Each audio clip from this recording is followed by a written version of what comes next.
It is now 1:32 p.m.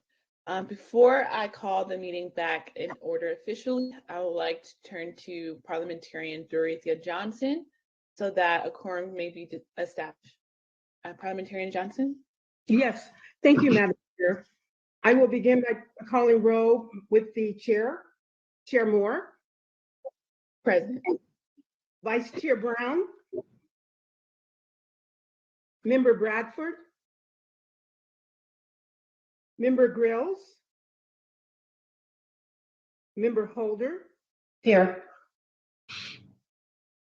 Member Jones Sawyer. Present. Member Lewis. Present. Member Tamaki. Here. Member Montgomery Stepp. Here. Member Bradford.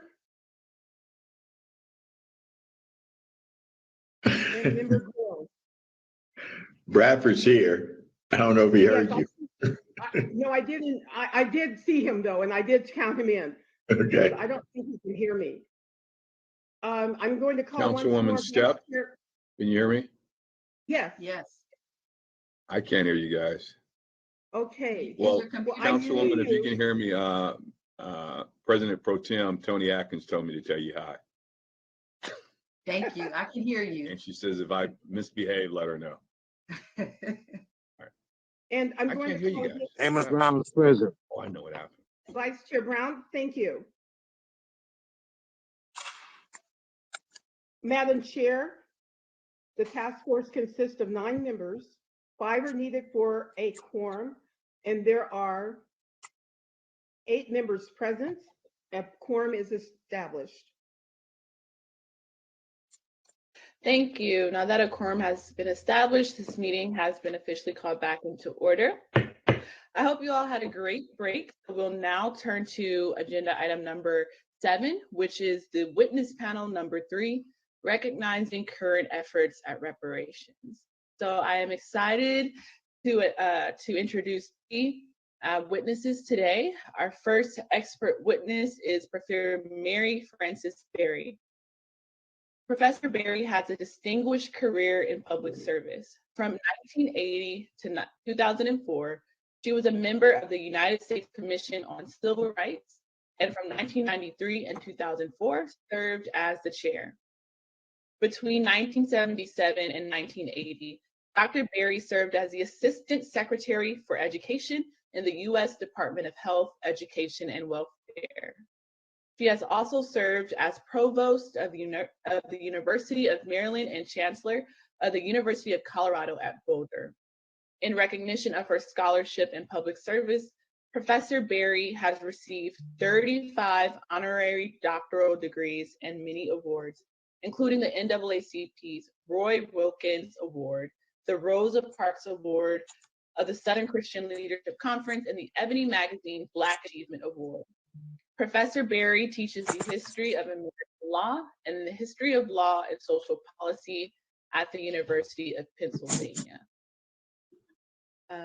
Not sure whose mic is hot, but if it is, may you please mute it. Thank you very much. So our next expert panelist is Deadria Farmer-Paellmann. Deadria Farmer-Paellmann is a legal strategist, adjunct law professor, and human rights activist. In 2002, she filed a landmark class action lawsuit for slavery reparations against blue chip corporations. She is credited for popularizing the slavery reparations movement through her groundbreaking research exposing corporate complicity in slavery. In January of 2000, she exposed and secured an unprecedented public apology from Aetna Incorporated for writing insurance policies on the lives of enslaved Africans with slaveholders as the beneficiaries in the 1800s. Her research linking various blue chip corporations to the slave trade led to them making a $20 million payment to the African American community in 2005. Her litigation strategy in a case filed against slave trade corporations for consumer fraud resulted in the first reparations court victory in American history in 2006. Lastly, we'll hear from Chad Brown. Chad Brown is a native of Jackson, Mississippi. now residing in Los Angeles, California. He is a graduate of Tougaloo College and began his professional career with the Atlanta-based municipal bond underwriting firm Jackson Securities, founded by former three-term mayor of Atlanta, Maynard H. Jackson. After 12 years in muni bond finance, Thad changed career paths and entered into digital marketing, advertising, and sales, where he continues to work today. Thad is a reparations advocate, sits on the advisory board of the National Association of Slavery Descendants Los Angeles, and is an active member of the San Fernando Valley chapter of the NAACP. So without further ado, I will turn to Professor Mary Frances Berry. And I'm so honored to have you here. We're honored to have you here, Professor Berry, and you may begin your expert testimony when you're ready. Thank you.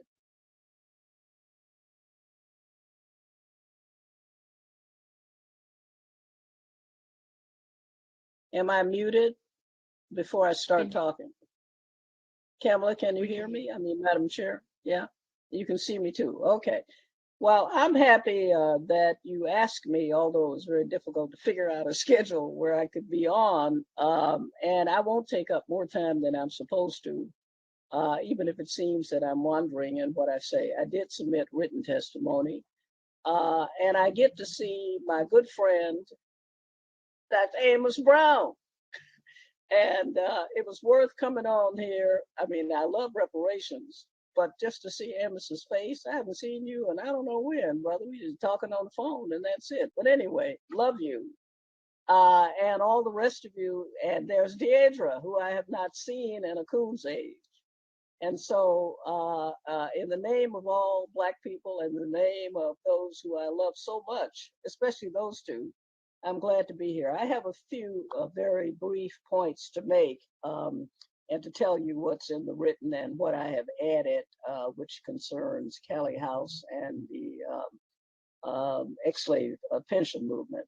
First of all, what I'm about to say comes basically from my own experience, from the Callie House book that I wrote, My Face is Black is True, and the research on her. And the book that I am is forthcoming from the University of Illinois Press that I did with V.P. Franklin and Sundiata Chachoy, which is on reparations and reparative justice. And the rest of it is just whatever comes into my head as I'm talking. But it's important. This is a great subject. I admire all of you for what California has done in sanctioning a task force to figure out whether there should be a study. We haven't gotten that far on HR 40 yet, although in some other communities we've done a bit more than that. First point I would make is that reparatory justice, reparations, have to fit within the internationally recognized principle of morally just acquisitions and transfers. And that must be applied to the conditions of Black folk, African Americans in the United States. And whatever is acquired or transferred must be morally just. And the morally just reparatory justice requires restitution. That's the first thing. Recognition, restitution for the loss of personhood, property, and lands. And it includes also looking at the damage that's done, which is what you will be doing, I assume, on the inquiry in California, as is done in other places, to people and places in pursuit mainly of financial profit. State and federal governments, individuals, groups, all can do a work of trying to repair the injustice that has been done. But governments have a responsibility where they have condoned, implemented, facilitated, benefited from the injustice that has been done too.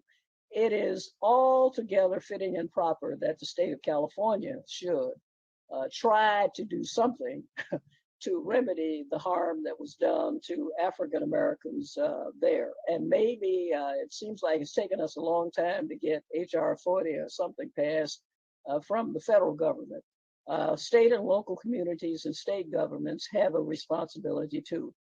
I listed in my written testimony some suggestions of things that could be looked at where real harm was done, aside from the usual discussion that we've been making recently about closing the wealth gap, which is important, the asset gap, which is important, but looking at major pharmaceutical companies and how they have profited for the harm that they've done with opioids and other things, and researching that. If any study is done, it ought to be that ought to be one of the items that will be looked at. That is looking at big pharma, for example, and trying to figure out, how do we repair some of this harm that's done from people.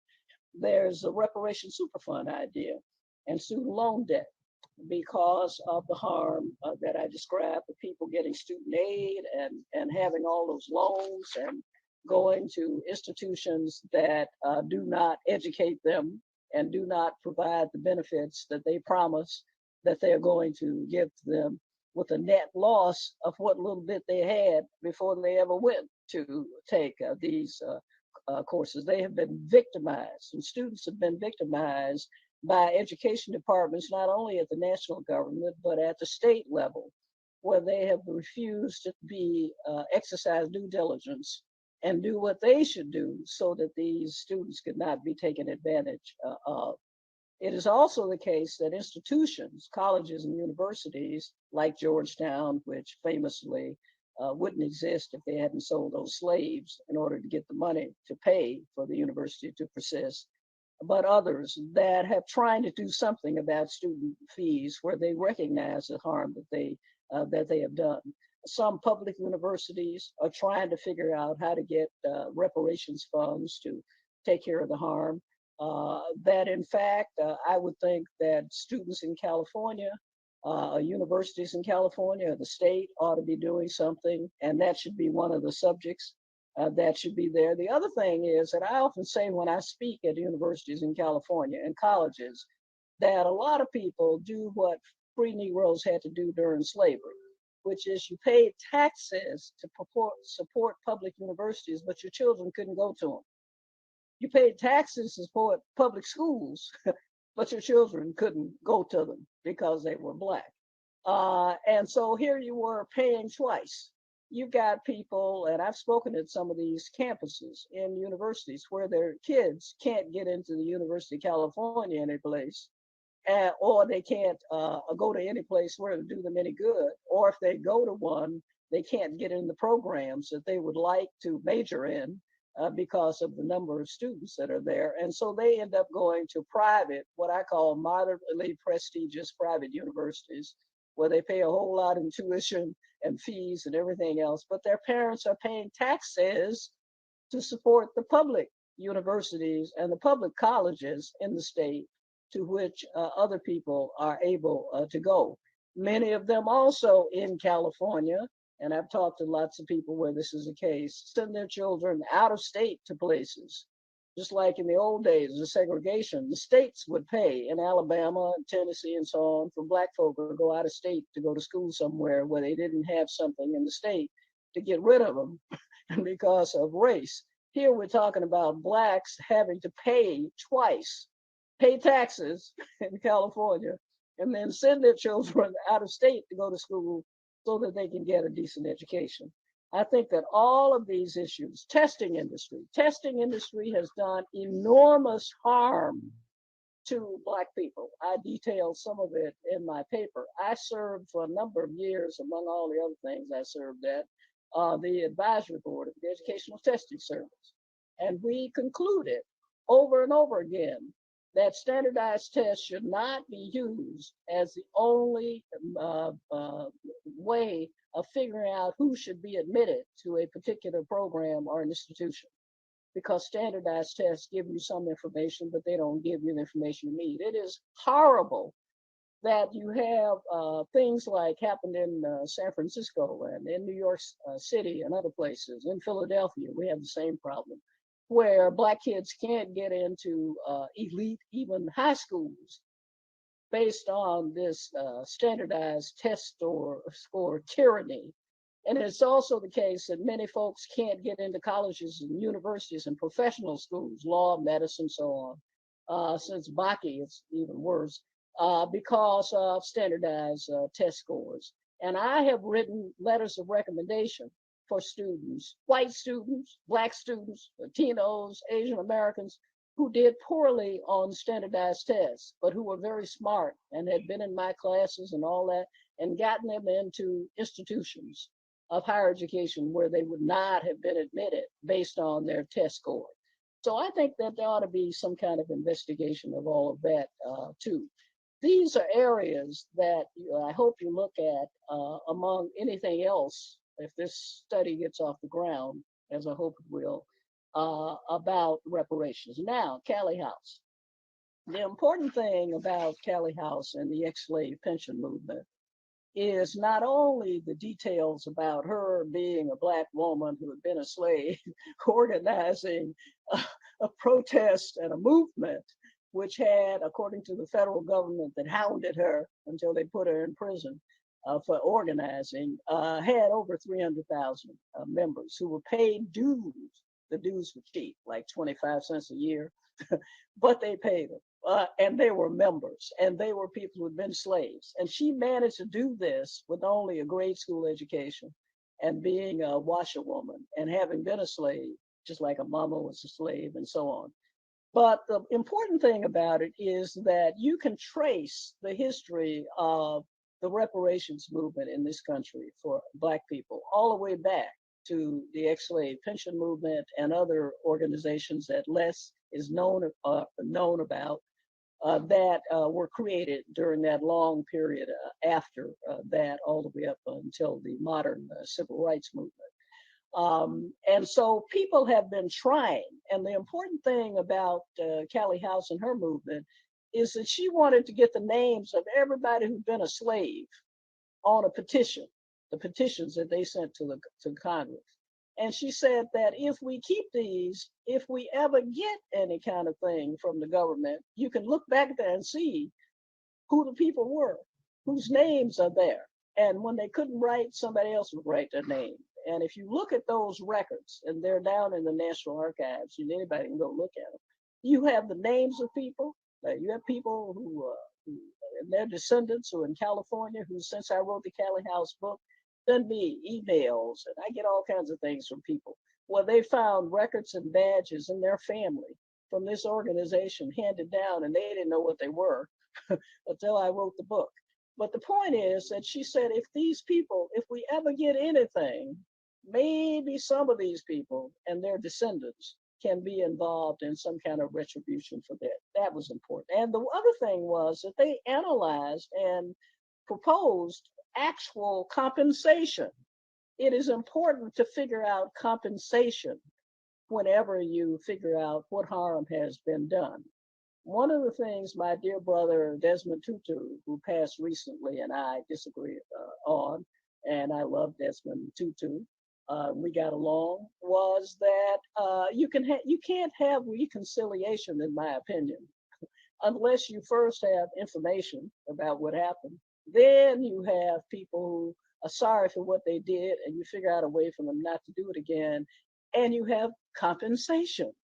If you don't have compensation, then you don't get satisfaction, which is why the people in South Africa to this day, the poor people, they're happy to have a country and get rid of apartheid, but they're not satisfied because there's been no compensation, and the poverty and all the other things that existed still exist.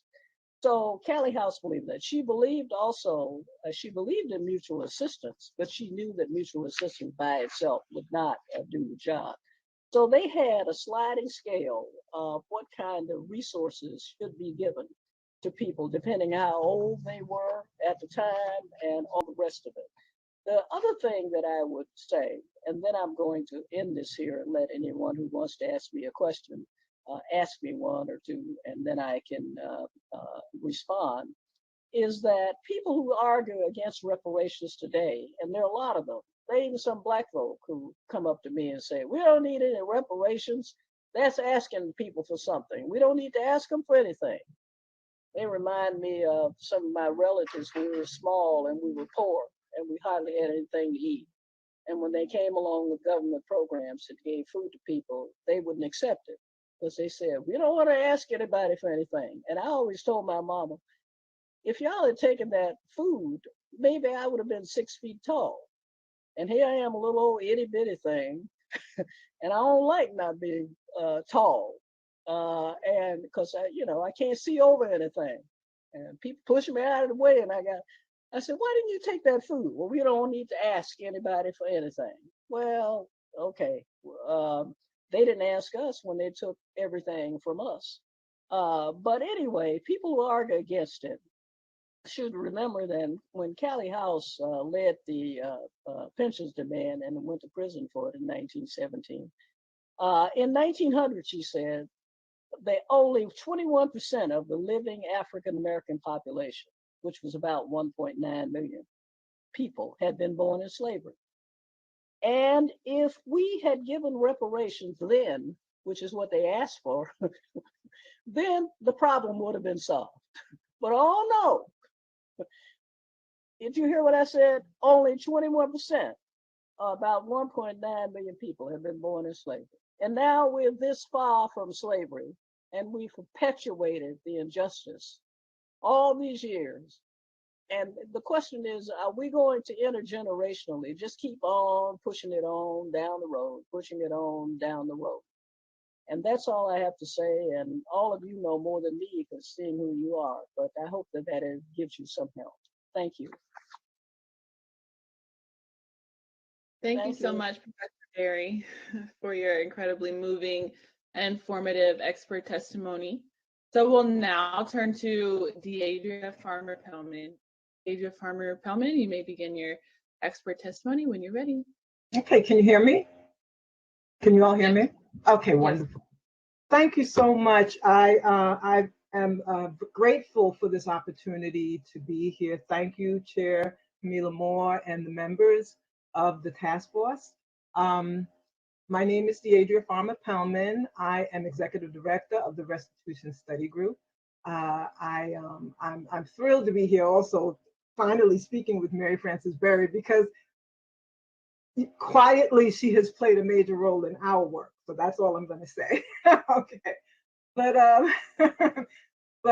as far as the Restitution Study Group is concerned, we actually work with quite a number of different organizations. We are an institute that engages in research as well as litigation against companies that are complicit in slavery. At least we have found documentation verifying their complicity in slavery. Some of the other organizations that we work with and kinds of things that we do with them, one organization is the New Future Foundation, headed up by Dr. Delois Blakely, Queen Mother Dr. Delois Blakely.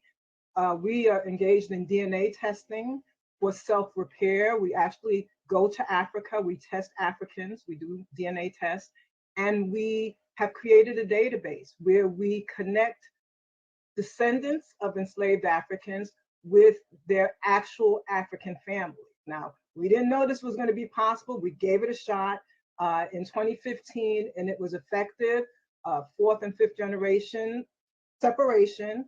But believe it or not, a lot of us are still in very similar occupations. And when I say occupations, specialties. Specialties, that is, if you're gifted in history, singing, orating, your cousin may actually be engaged in very similar work somewhere in Africa. So this is one of the things we do, DNA testing. A part of that DNA effort is Antoinette Harrell Miller, who heads up a genealogy organization here in the United States. And we call her the peonage detective. There's documentation online about the peonage research she does, researching families. We're able to do a lot of research connecting families. So that really is, I never thought of that as an issue. We've been doing this research since 2004 when DNA testing became publicly available.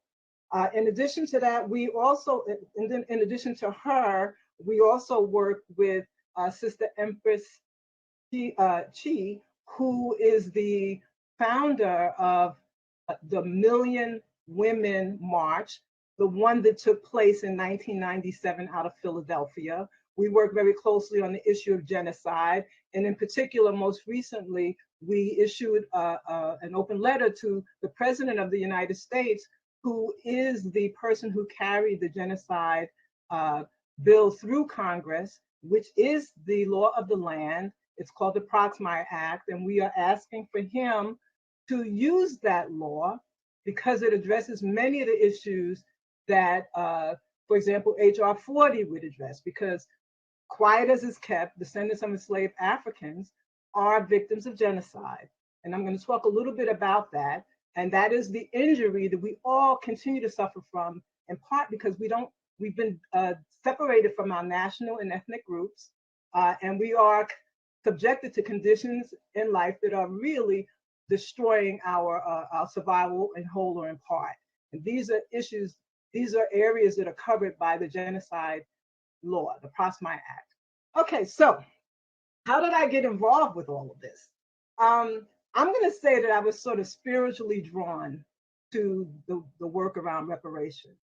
I was actually an activist in the gay and lesbian community, where I worked with musicians, women drummers in particular.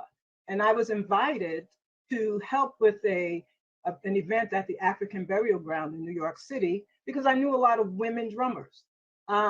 What was happening was that a burial ground had been unearthed, a burial ground from the, I guess it was from the 1700s, and it was filled with the bones of what they realized were enslaved Africans.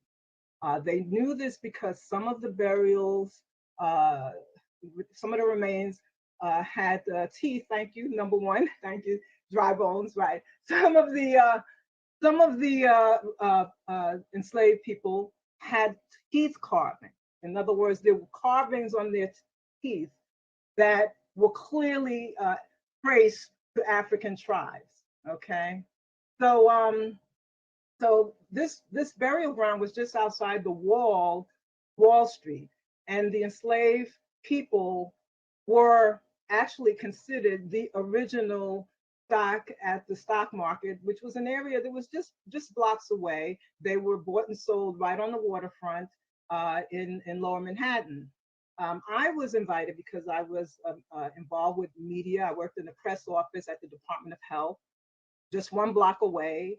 And it was very convenient for me to walk over. But this image that you see on the screen now is a photograph taken by Chester Higgins Jr. down in the burial site. I actually saw this live. I was shocked. If you look at the face of this enslaved person, this skeleton, you see the mouth is open. Now, not all of them look this way, but this one in particular had the mouth open, and I thought I asked, did they die screaming? And I was told no. The bones opened up when the jaw muscle deteriorated. But I was absolutely horrified. I was haunted. I had to do something, and I made a decision that I was going to try to find out, more about what I could do to deal with this issue of reparations. Now, why reparations? When I was a kid, my grandfather used to always talk about the 40 acres and a mule that we were owed.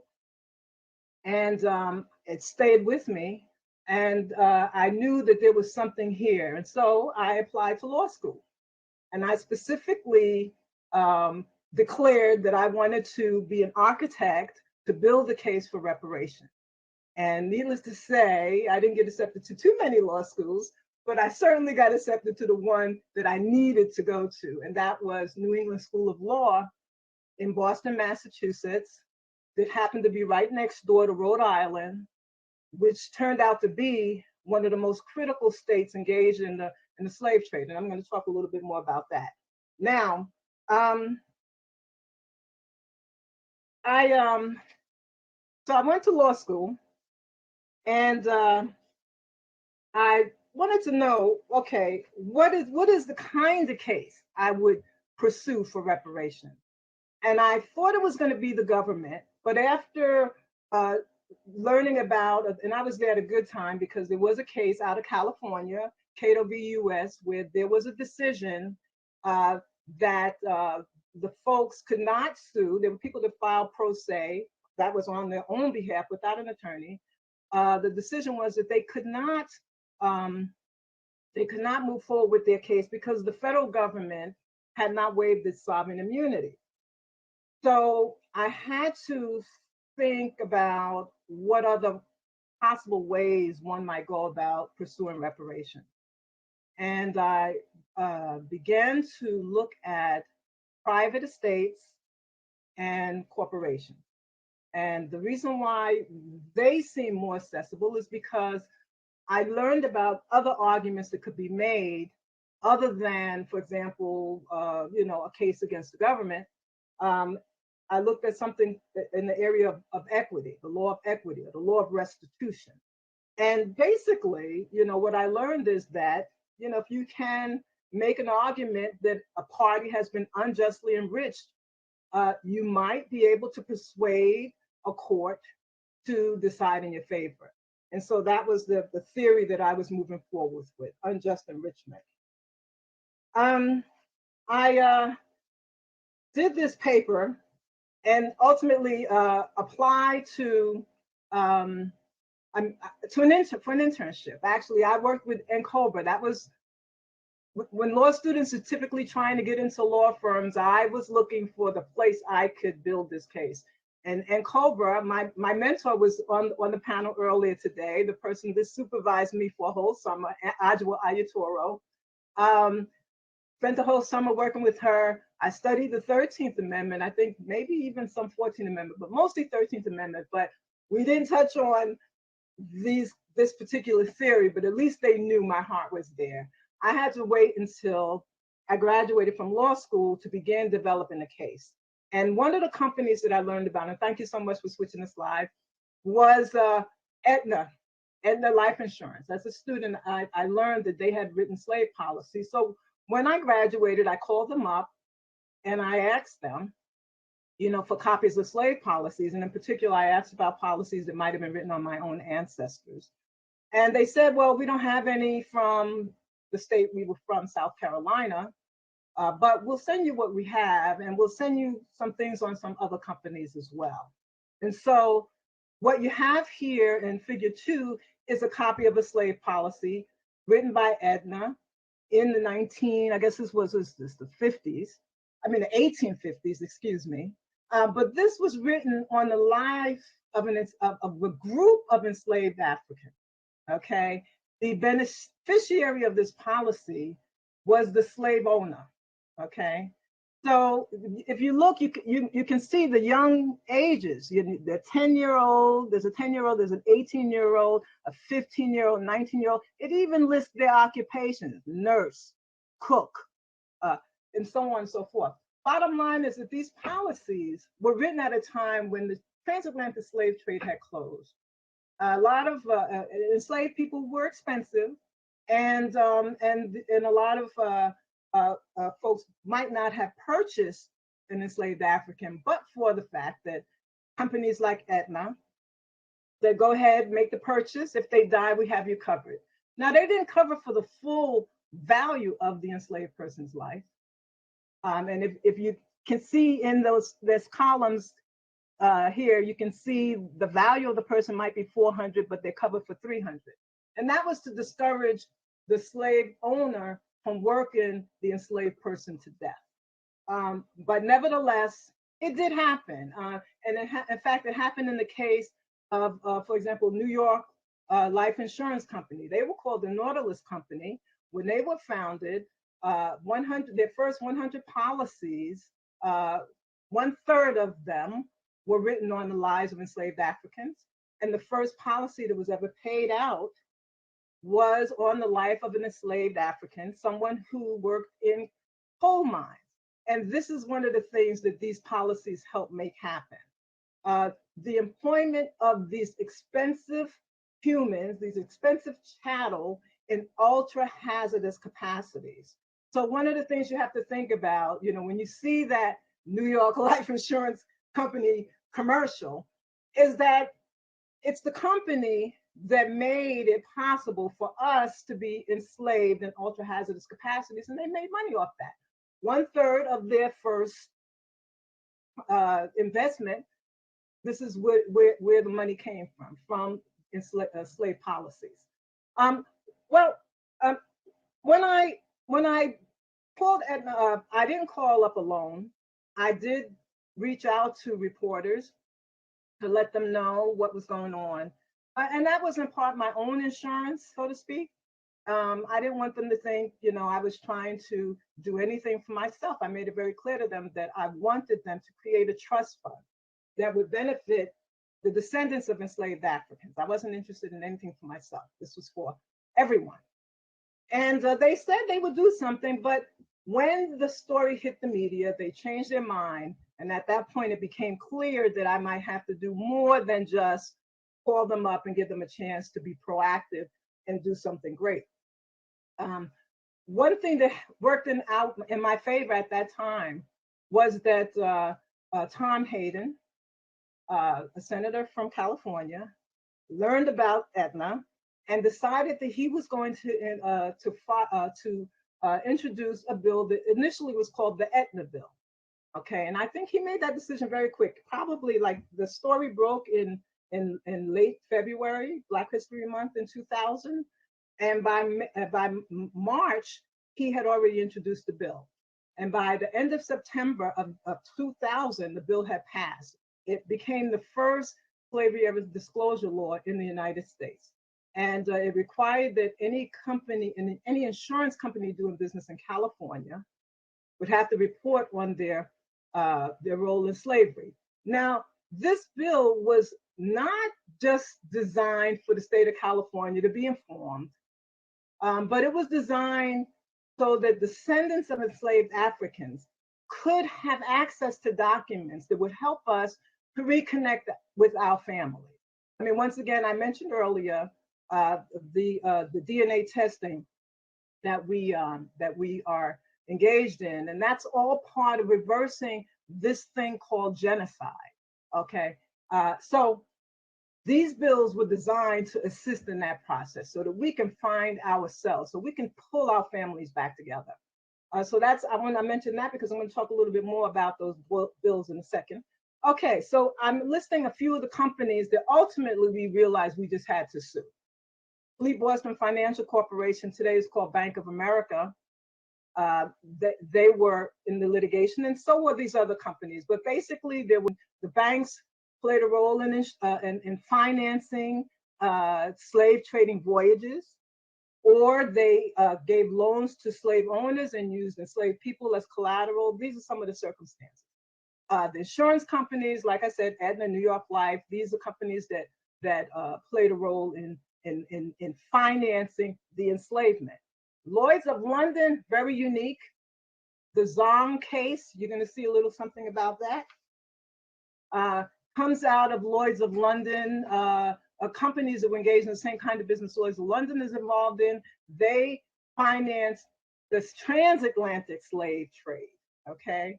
And the way they worked was that if an enslaved person was sick during the voyage, the policy, the practice was to dump them in the ocean while they're still alive, because if they get to the shore and they die, these companies will not pay the insurance to the folks that own the slave trade voyage. Okay, so Lloyd's of London, that's pretty much what they stand for. There were other companies involved in that. AIG is another insurance company, similar stuff.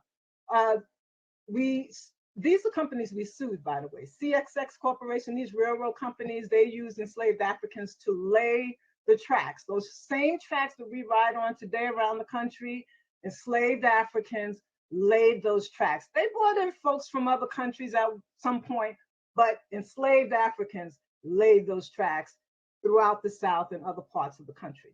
The tobacco companies, you know the story. That's a little bit more typical, what we know of, planting and packing tobacco. So these are the kinds of things that, the kinds of companies we sued. Now, so let me see.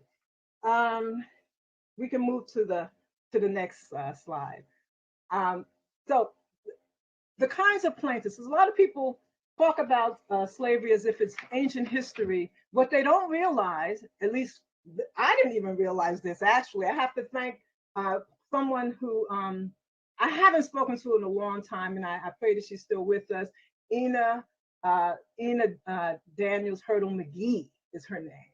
This is somebody who I just happened to see after an event, who just had a package of information that she wanted to share with me. She loved to meet centenarians and learn their stories, and she wanted to share with me information about people she had met, people who had been enslaved or who were the biological sons and daughters of slaves. And so, you know, I paid attention to her, and I tend to pay attention to everybody that brings me anything. So you know, you guys pay attention to what my email address is and reach out to me if you have any kind of story. But the first person here, Timothy Hurdle, is actually her uncle, and Timothy and his sister and brother were plaintiffs in the case, but they are the biological sons and daughters of someone who was enslaved. And so Timothy is holding the picture of his father. Emma Marie Clark was enslaved. She was a plaintiff in the case. She, gosh, I can't remember her age when she passed away, but she was actually enslaved in the South, and she was discovered on a dairy farm that actually did accommodations, kind of like an Airbnb kind of thing. She was not able to accept the tip she told them because she's a slave. And the folks reported it to the FBI, and the FBI actually emancipated Emma Marie Clark, but she was a plaintiff in the case. And we had others. There were other families that were enslaved. One really large family, maybe 8 plaintiffs. And there was, they were enslaved until the 1960s. They never knew that Black people were ever free, okay? Other biological sons and daughters. And of course, then there were people like me. My story is basically my grandfather, who I went to when I was gonna develop this case in law school, told me that his grandparents were enslaved on St. Helena's Island in South Carolina. We're Gullah people, and that they ran away at the beginning of the Civil War. They stole a boat and then they stole their freedom. They left. It took them 2 weeks to travel from St. Helena's Island, where they, I'm not sure if it was cotton or rice. I think it might have been rice that they dealt with, but I'm not sure. 2 weeks to get to Georgetown, where they were able to blend in with folks there. But that's the story that my grandfather told me, Clara and Abel Hines, and that's the story I worked with. And I mentioned earlier that when I reached out to Edna, I asked him about that. Interestingly, by the time we filed the lawsuit, the California Slavery Ever Disclosure report had become public. And it was May of 2002 that it became public. And there was just one record I learned that had not been included in the original report. That one document had to be transcribed, and sometime in July of 2002, we got the information. Turns out that the person was named Abe, from the same region that my grandfather was from, and I'm sorry, Abel. And so, you know, as far as I'm concerned, you know, that was my great grandfather, the person that my grandfather told me about. First of all, they told me they didn't even have policies in South Carolina, but here you have someone with my ancestor's name in the area of South Carolina. So I found that fascinating, but very important, because this is the point of these slavery era disclosure laws. Now I'm going to talk a little bit more about those laws, because they exist for a reason. Well, you know what? Before I talk about that, let me just mention one other thing about the litigation, our causes of action, and what happened in the case. We basically had 2 types of arguments. We had some historic arguments that essentially were about slavery was a crime against humanity. Those arguments basically were based on the initial enslavement of our ancestors, although we did talk about the harms that we continue to suffer from that we call vestiges of slavery, and that some of the actions and withholding of documentation about the role that the companies played in slavery constitute a continuation or fraudulent concealment. And the court did not necessarily go with those arguments for everyone, but they did recognize that there were some plaintiffs who had standing, who themselves suffered the injury and were close enough to, for example, being the biological sons and daughters of slaves, that they could carry their case forward. And so those cases were allowed to move forward. The next category, the next argument we have were consumer fraud arguments.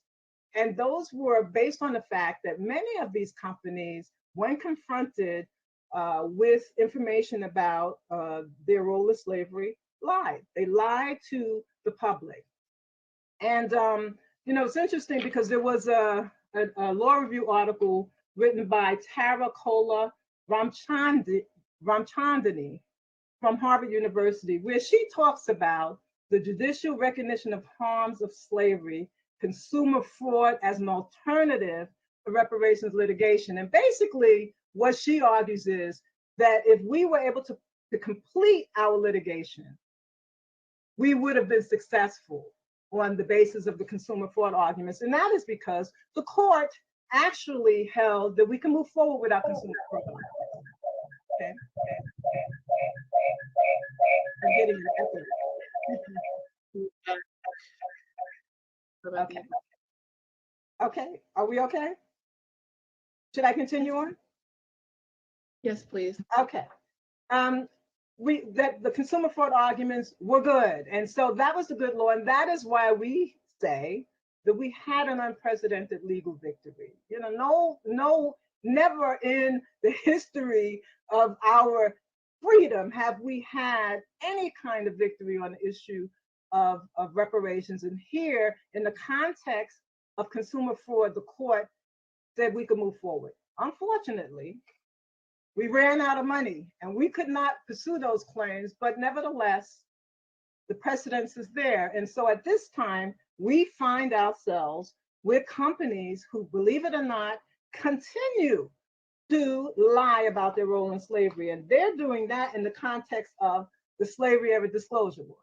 Now, I mentioned those earlier. I talked about California having been the first. In California, you are the first in so much. Thank God for you.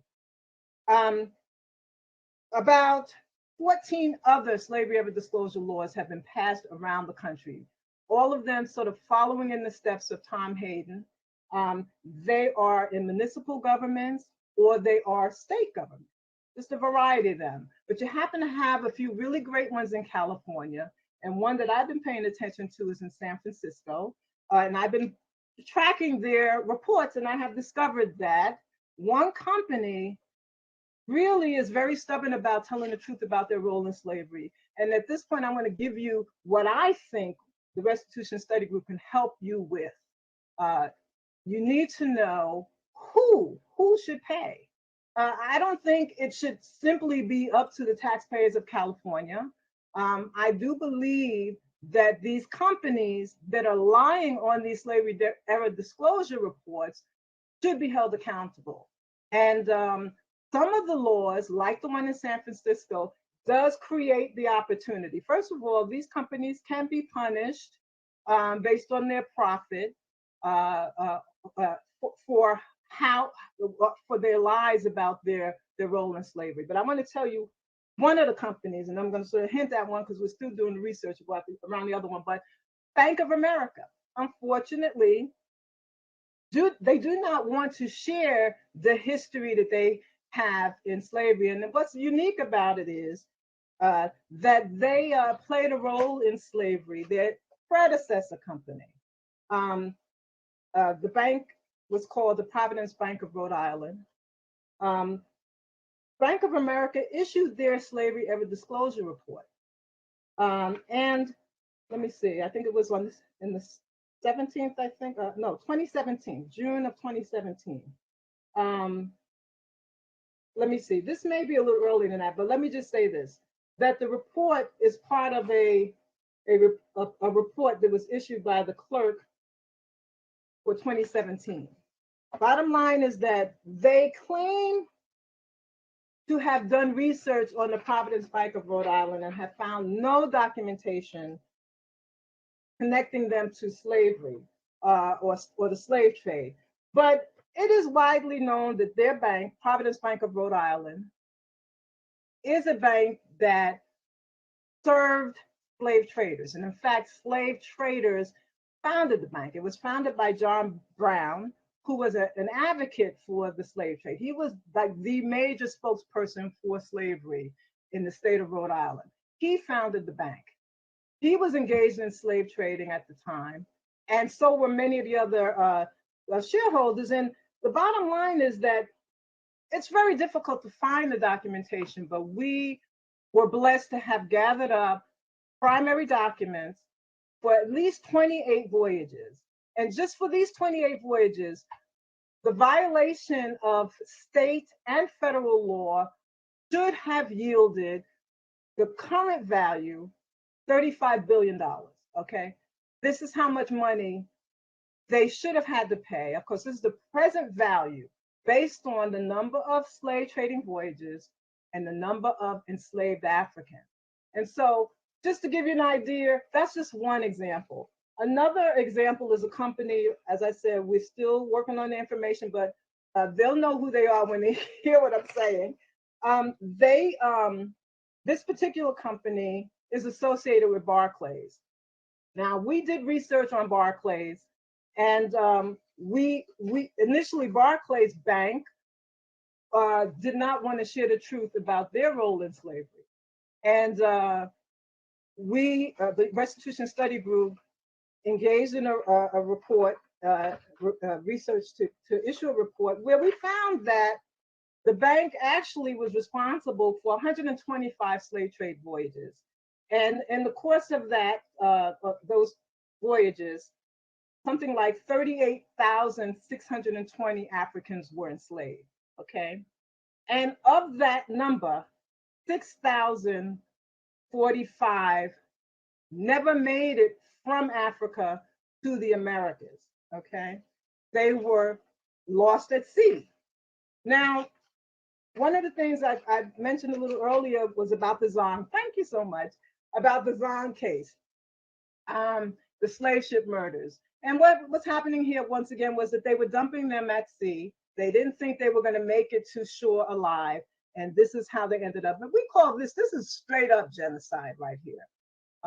You know, and I don't know the exact total number of Africans that ended up in the ocean, but there's a substantial, millions of us ended up dead at sea. And we were dumped alive. And that's really important to know when you think about these companies that played a role in slavery. So once again, with this Barclays research, you know, there's a major company, probably one of the largest of its type in the world, that's associated with Barclays. And on their report, they did not mention anything about this 38,620 enslaved Africans associated with their business. So what I say to you all is that please do consider these companies. There are many more. As far as the Restitution Study Group is concerned, we are engaged in preparation for litigation against some of these companies because, of course, there are consumer fraud laws that are being violated. We all are relying on these reports to be able to trace our ancestors. We want to know, you know, where did these folks end up? And that brings me to one other issue that comes up a lot. It's very controversial, but I'm going to put it out there. Who should be compensated? Okay, now, based on the research that we do, the Restitution Study Group, we know that with these companies, especially the ones that are engaged in the transatlantic slave trade, the people that they enslaved did not all end up in the United States, right? I'll give you an example with the Barclays research. Of that 38,600, just give you some percentages. We use the Transatlantic Slave Trade Database to gather this information, but we know that 48% of them ended up in Jamaica. Okay, about 8% of them ended up in the United States. Okay, so this is one example. As far as Bank of America is concerned, the numbers, the places that they were dropped off are different. But one of the things I do want to mention about Bank of America, just I want to put it in the record, they violated U.S. law and Rhode Island state law, and so they had to engage in dropping enslaved Africans off in foreign countries because Rhode Island did not allow them to engage in the slave trade at all. But the United States government only allowed them to engage in the enslavement of people if they were brought from Africa to the United States. Okay, they couldn't do that. So they had to drop them off in other countries. So most of Bank of America, any wealth associated with their slave trading activity would probably show that Africans were mostly dropped off in the Caribbean. But there are there's indications that many were brought into the South. Okay, so I just want to put that out there. With companies, you're going to have situations where money that they owe doesn't necessarily belong exclusively to descendants of enslaved Africans in America. And what I would recommend under those circumstances is definitely still pursue these companies, because this is just one example. These are just one example where you have them dropped in different places. Definitely pursue, but create separate funds that might work for two different groups of people. The alternative is only focus on what the descendants of enslaved Africans owe. Okay, thank you very much. Thank you. We'll have some time for questions from the panelists. So without further ado, I'd like to introduce Chad Brown, and you may present your testimony when you're ready. Thank you. Can you hear me? Okay. Good afternoon, Madam Chair, members of the task force, DOJ staff, and happy Black History Month. It's a pleasure to see you all again. Thank you for this opportunity to present a report on the modern reparations movement from the point of view of the grassroots activists nationally who came together, engaged in the work, and who have been driving the reparations momentum for several years now. It is an incredible honor to be here today representing the National Assembly of American Slavery Descendants, or NAASD. We are a network of grassroots organizations and affiliates that formed in 2019 for the explicit purpose of advocating for compensatory reparations for Black Americans who are descendants of persons enslaved in the United States. Next slide, please. Like others today, in honor of freedmen history, I will begin by showing appreciation to a few notable reparationists who laid the groundwork for our modern movement. In no particular order, these include Reverend Garrison Frazier, Henrietta Wood, Frederick Douglass, Callie DeGuy House, Reverend Isaiah Dickerson, Queen Mother Audley Moore, Father Divine, Malcolm X, Martin Luther King Jr., the Black Panther Party for Self-Defense, Dr. Claude Anderson, Randall Robinson, Johnny Lee Cochran Jr., Charles J. Ogletree, Congressman John Conyers, Dr. William Darity, and A. Kirsten Mullen. Without their selfless contributions and sacrifices, I doubt we would be here today. Next slide, please. On a personal note, I want to wish my grandmother, Bernice Allen Stimley, a happy, early, heavenly birthday today. She was born February 24th, 1909 in Meehan Junction, Mississippi, a town you won't find on any map. She was a remarkable woman and a community nurturer. At top right is pictured Stimley Allen Grocery Store that she and my grandfather, Charles, owned and operated for several years in their neighborhood of Georgetown in Jackson, Mississippi. She loved our people dearly and deeply, worked to better her community, and instilled the same ethic in her children and grandchildren. On the left On the left, she is pictured in her 100th year of life, casting a vote in 2008 for Barack Obama. I saw the joy of someone who was the grandchild of enslaved people, had lived half her life under virulent Jim Crow terrorism, now able to vote for a Black president. Next slide, please.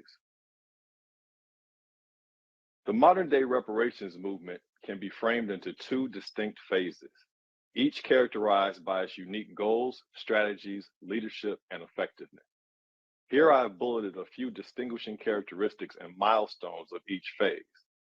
As you heard earlier today, phase one of the modern movement, or as I will call it, the legacy phase, saw the founding of the National Coalition for Black Reparations in America in COBRA in 1987.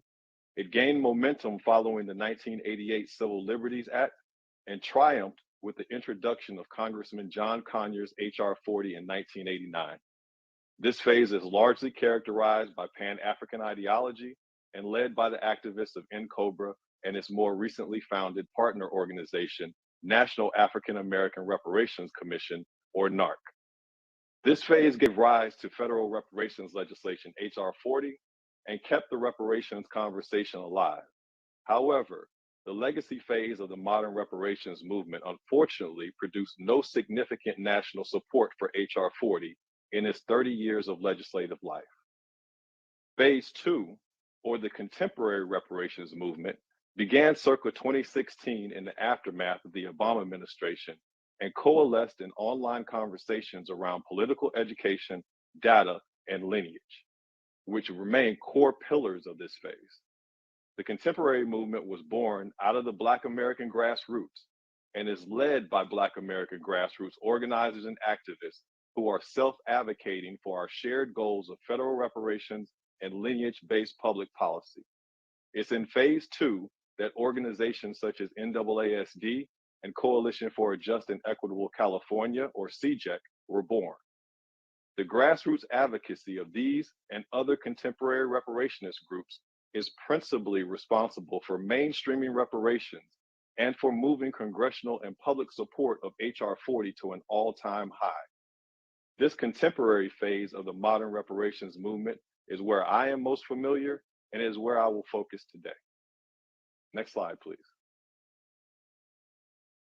The contemporary reparations movement began largely in response to the failure of the Obama administration to produce any tangible results for most of Black America. For 8 years, other groups received policy and protections, while Black Americans received a consistent diet of symbolism, apathy, and cautious rhetoric. Adding insult to injury, the federal government's response to the extrajudicial murders of Eric Garner, Mike Brown, Tamir Rice, and Laquan McDonald was the Blue Alert Act, which granted more protections to police officers. Contemporary reparations view these years as a failure, one, of both the federal government to specifically address the Black American community's interests, and two, of the Black political apparatus to focus on reparative policy agendas and hold our elected officials accountable to them. Next slide, please. The contemporary reparations movement is also rooted in quantifiable data. A central tenet of contemporary reparationists is that if it can be measured, it can be improved. Grassroots reparations activists across the country are studying, tracking, processing, and advocating for wealth data that uncovers the specific, unique, and urgent economic plight of Black American communities. When reviewing the Obama years through data, we were able to see that the outcomes specifically for Black Americans were disastrous. Between 2008 and 2016, Black American wealth declined sharply as white wealth hit new heights facilitated by government bailouts and financial assistance, further exacerbating the lineage wealth gap. In online conversations, everyday Black Americans began to discuss what effective Black politics could and should look like. With burgeoning political education and a lens of data, Black America's decline as a result of government policy became very apparent. Data also revealed the unique nature of Black American divestment compared to other Black groups. With release of the multi-city Color of Wealth reports in 2016 by Duke University, the New School, and UCLA, Contemporary reparationists gained access to disaggregated Black wealth data, and for the first time, the wide wealth disparities between Black Americans who descend from US chattel slavery and more recent Black immigrants came into full view. In summary, we learned lineage was the key and that Black American politics must be agenda focused and lineage first. Next slide, please. Since formation, it has been NAASD's position that Black American descendants of US chattel slavery are the appropriate beneficiary class and that any reparations effort must center the descendant community based on lineage. This is also not a new concept. In his final book, Where Do We Go From Here, Chaos or Community, Dr. King writes, every man must ultimately confront the question, who am I? And seek to answer it honestly. Who are we? We are descendants of slaves. We are the offspring of noble men and women who were kidnapped from their native land and chained in ships like beasts. But we are also American. Abused and scorned though we may be, our destiny is tied up with the destiny of America. In spite of the psychological appeals of identification with Africa, the Negro must face the fact that America is now his home, a home that he helped build through blood, sweat, and tears. That was in 1968. This task force will make history this week when you vote on the question of who should be eligible for reparations in California. Contemporary reparationists believe Dr. Weber was clear, just as Dr. King was clear, in their intent to center lineage in Black American identity and repair. NAASD is confident the task force, after hearing all of the evidence, will make the correct decision. I will also note here that in addition to our recentering Black American identity around descendant lineage, contemporary reparationists have resurfaced and affirmed our long-lost political status as American freedmen conferred onto the formerly enslaved in 1865 through Lincoln's Emancipation Proclamation and the 13th Amendment to the US Constitution.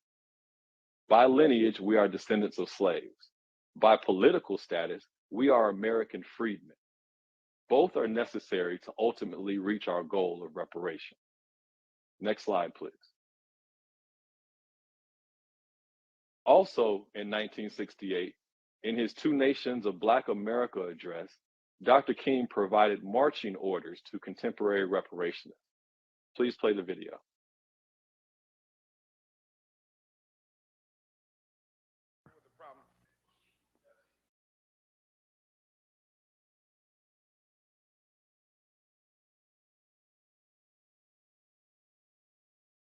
Next slide, please.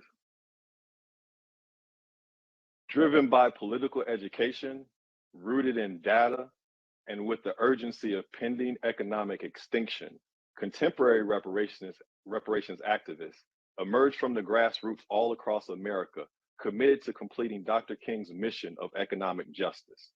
We came together offline, we organized, and we went to work. Next slide, please. As we spread the lineage reparations message in our communities, the contemporary movement grew from hundreds to thousands to tens of thousands and soon to be millions. Next slide, please. Grassroots Black Americans across the country took action and began to self-advocate our collective interests, centering reparations and lineage-specific policy. Next slide, please. We sought out our representatives, both locally and nationally, and demanded their support for reparations in exchange for our political and voting capital. Next slide, please. When the COVID-19 pandemic shut down the country in 2020, contemporary reparationists continued to advocate virtually, utilizing technology to communicate and to organize. The pandemic has been a test of the strength and resilience of the contemporary reparations movement, but the grassroots have proven sturdy. Next slide, please. When corporate interests attacked the Civil Rights Act of 1866, seeking to roll back our oldest and most fundamental constitutional protections, it was the grassroots reparations activists that rallied and protested on the steps of the Supreme Court in our collective defense.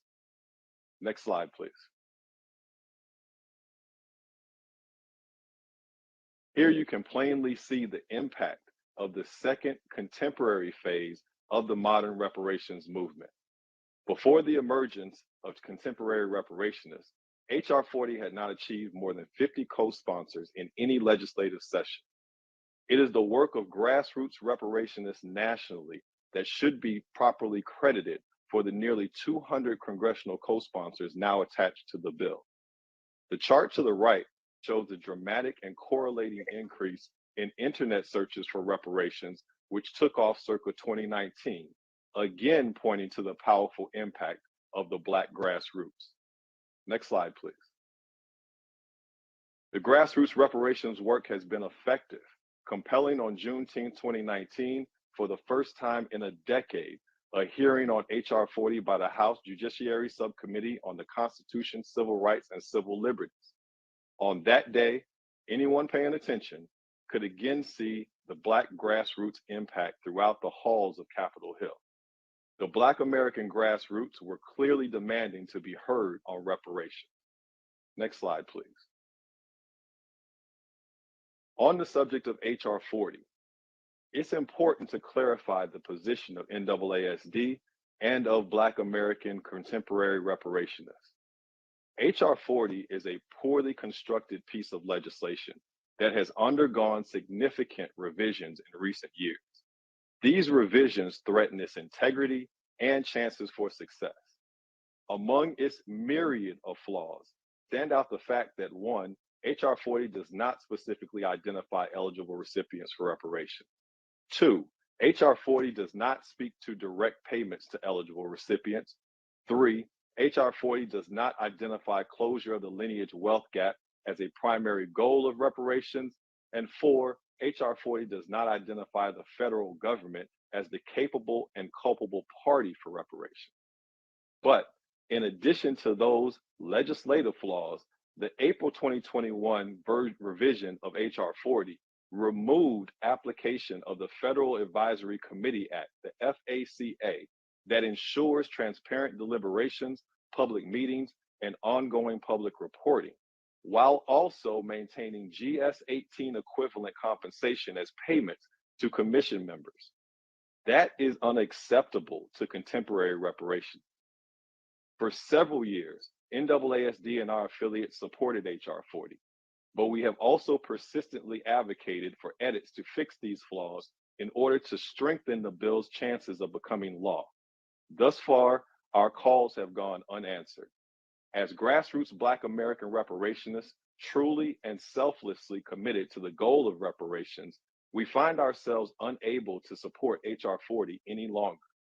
Stated clearly, support of H.R. 40 in its present form is not support of Black American reparations. Our community has been awaiting reparations for more than 150 years, and we deserve strong federal legislation that has the best chance of success. Next slide, please.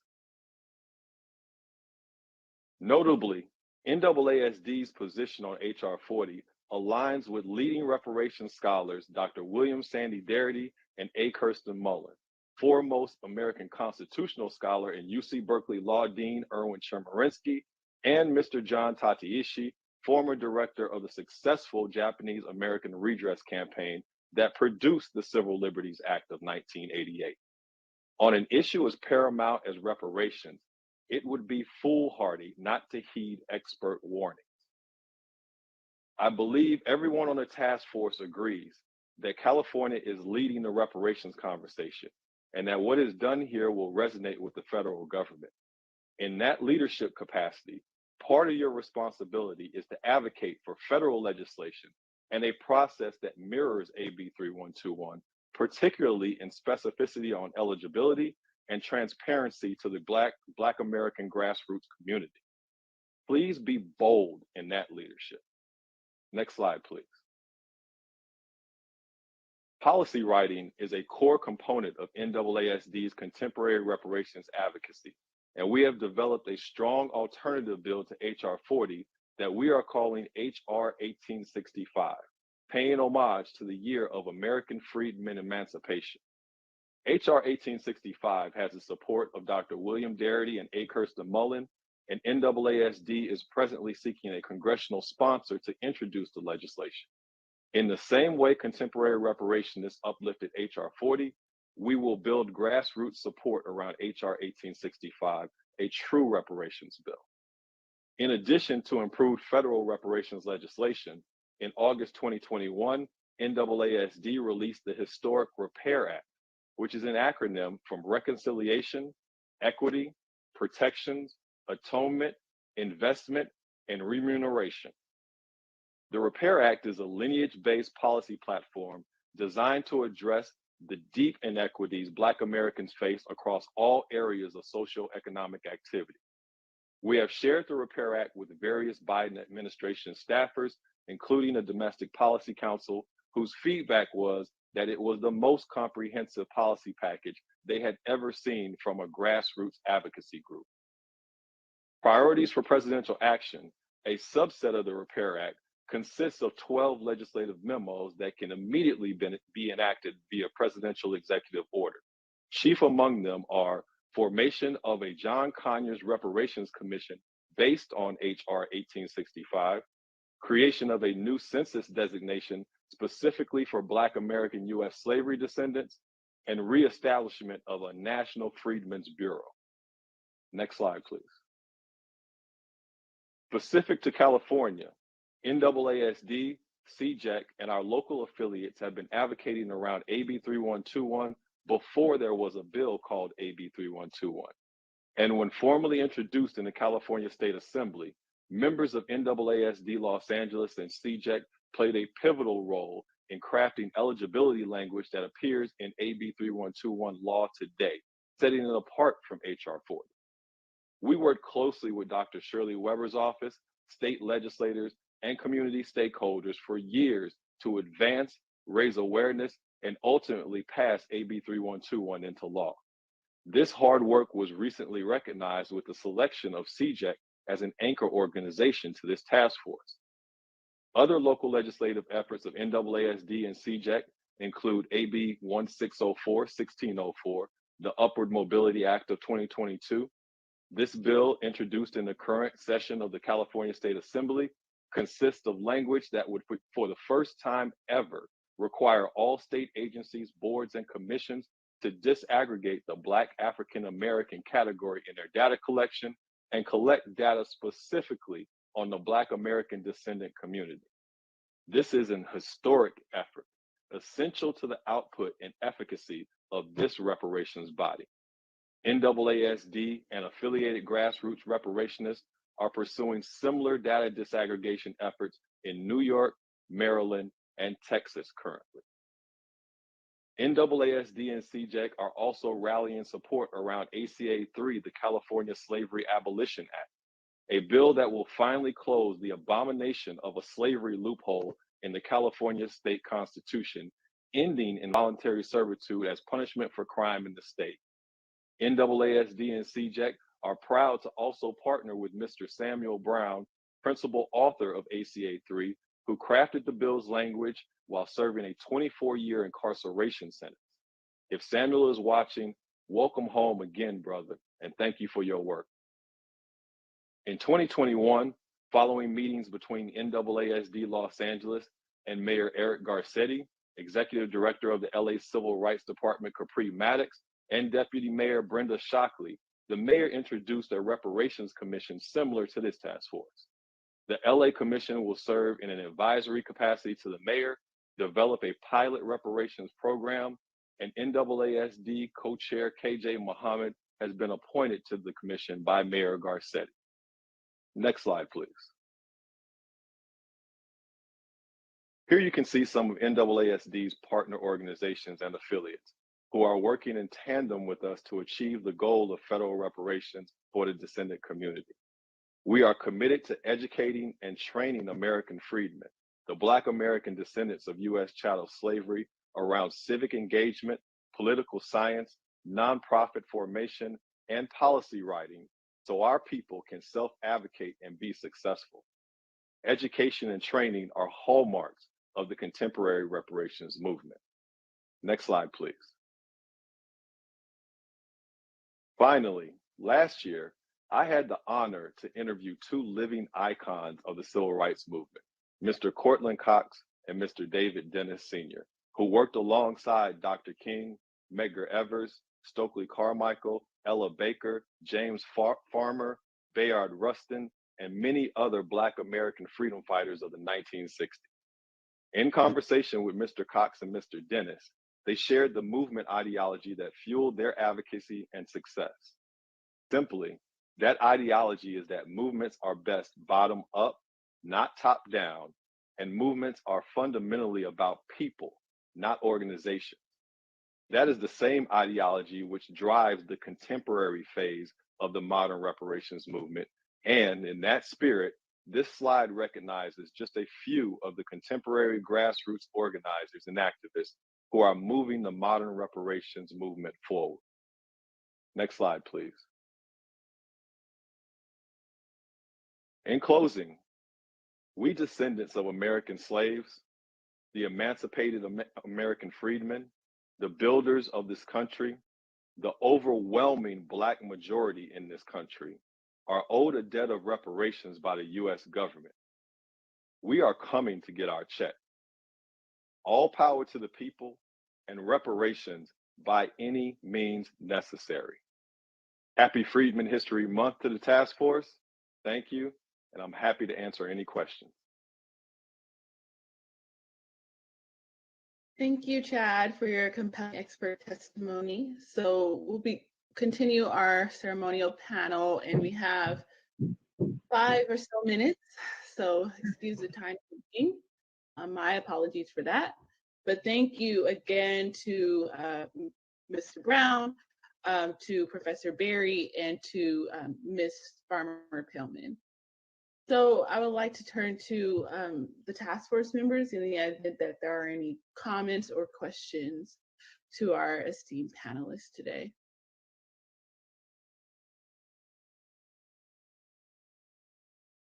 Madam Chair.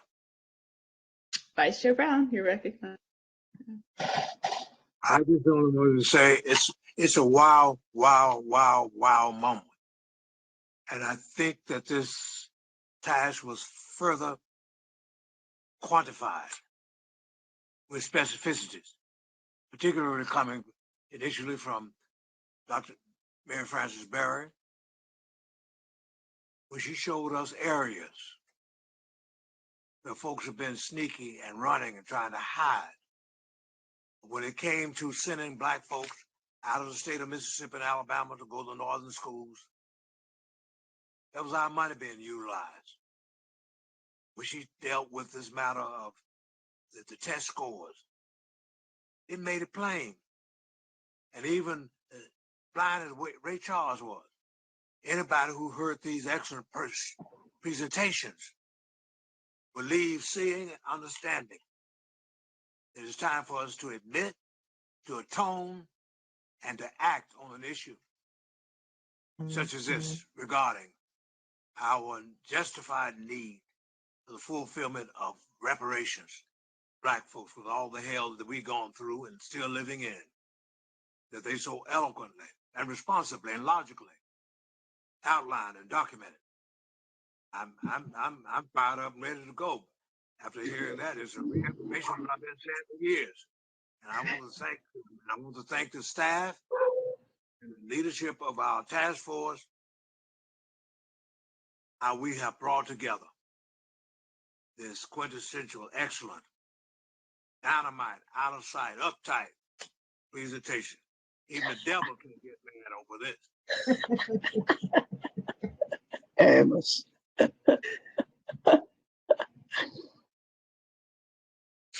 Thank you, Vice Chair Brown. I had a question. It's a clarifying question for Ms. Paellmann. So in your introduction, I read that you successfully sued on like a slave trade suit and won a $25 million settlement for the African American community. Could you kind of just elaborate on that or clarify that for me, please? Yeah, let me clarify that. No, without litigation, One of my attorneys spoke earlier today. Basically, in the halls of justice, justice is in the halls. Let me just put it to you that. So the funds that I mentioned in my bio that you mentioned earlier actually were paid by companies who had been exposed due to the litigation. Okay, so not Bank of America, but J.P. Morgan Chase put money out. Wachovia, although they were not part of the litigation, they did put out money because they could very well have become part of the litigation. They knew that. But one company I didn't mention, actually it's a university, Brown University, created a $100 million endowment that most folks don't know about, not even the students on the campus right now. A $100 million endowment was created as a result of research that we presented to them. They created their whole task force based on documentation that we provided to them and our request that they do something. So $100 million endowment, still there, okay? Okay, thank you for that. Are there any other comments or questions?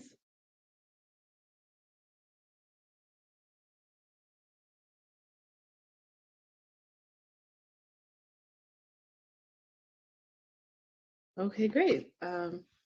Well, thank you again to our panelists, again, Ms. Farmer-Paellmann, Professor Berry, and Mr. Brown for your compelling testimony. And again, thank you all for showing up to this amazing ceremony. We will continue in 15 minutes. So we'll break from 3 to 3:15, and then we'll continue the ceremony by inviting Professor Stoll from the UC Fund Center, who will then introduce and recognize the anchor organizations through our community engagement process. So thank you again to our panelists for witness panel number 3, and we will break now and come back at 3:15.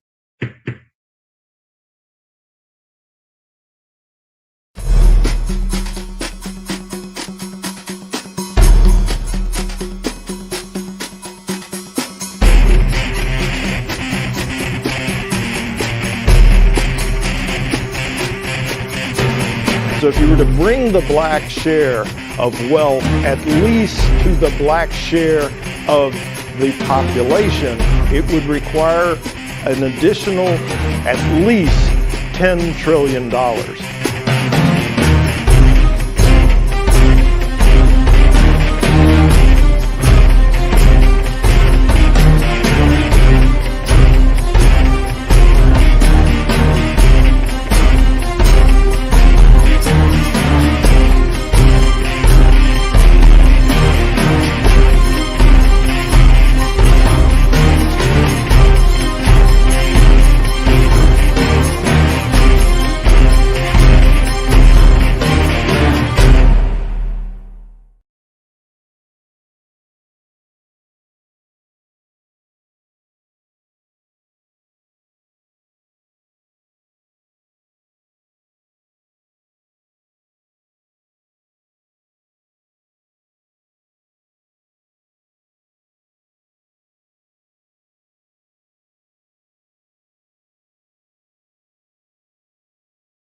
Hello? Parliamentarian John.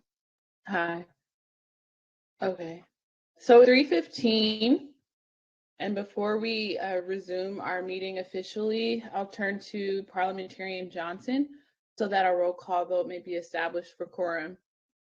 Thank you, Madam Chair. I will call the roll now, beginning with Chair Moore. Present. Vice Chair Brown, Present. Member Bradford, Member Grills, Member Holder, Present. Member Jones Sawyer, Present. Member Lewis, Member Tamaki, Here. Member Montgomery Stepp. Here.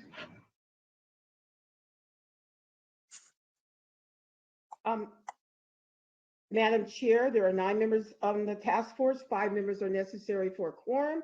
We have 6 members present and a quorum is established.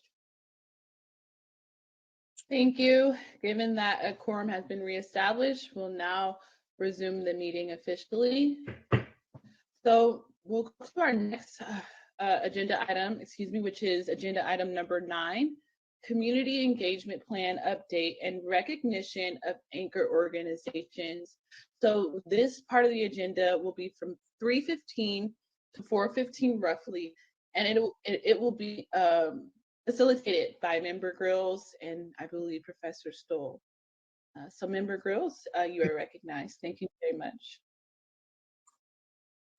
Hi, I think I will speak as I am standing in Member Grill's stead for this part of the presentation. And I wanted to say again, I'm honored to be before the task force again, talk a little bit about the work of the anchor organizations who are present with us here today and who will provide a brief overview of their mission, geographic reach, campaigns, and network. But I did want to note that the Bunch Center and the anchor organizations, as well as all who are involved in the community listening session planning, including the communications firms and our professional facilitator, are in the planning stages for the community listening sessions, which will be happening later this winter and spring. In fact, tomorrow we will have our 3rd such deep dive meeting to talk about specifics of the community listening sessions that will be held across the state at various points in time. And we'll have very different formats and themes, and all of that we are planning as we speak. But present today with us are representatives from the 7 anchor organizations that Dr. Grills spoke a little bit about to the task force earlier, but we thought we'd have this opportunity to speak more in depth about the items I discussed. And present with us are representatives from the Black Equity Collective, Repaired Nations, Coalition for a Just and Equitable California, California Power Network, the Othering and Belonging Institute at UC Berkeley, the Black Equity Initiative, and finally, but not least, is the African Black Coalition.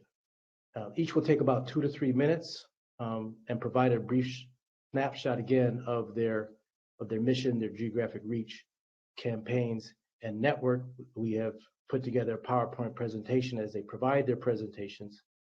And then after they provide that overview for you task force members, I am honored to then introduce a music video that Member Grills thought would be apropos for the work that the task force is doing, especially in light of Black History Month. So when they're done, I will then return to speak a little bit about this video and show it. And then, of course, if you have any questions, I'll be more than happy to address them. So I think we'll start with the queue up of the PowerPoint presentations, and the first anchor organization on the list to present is the Black Equity Collective.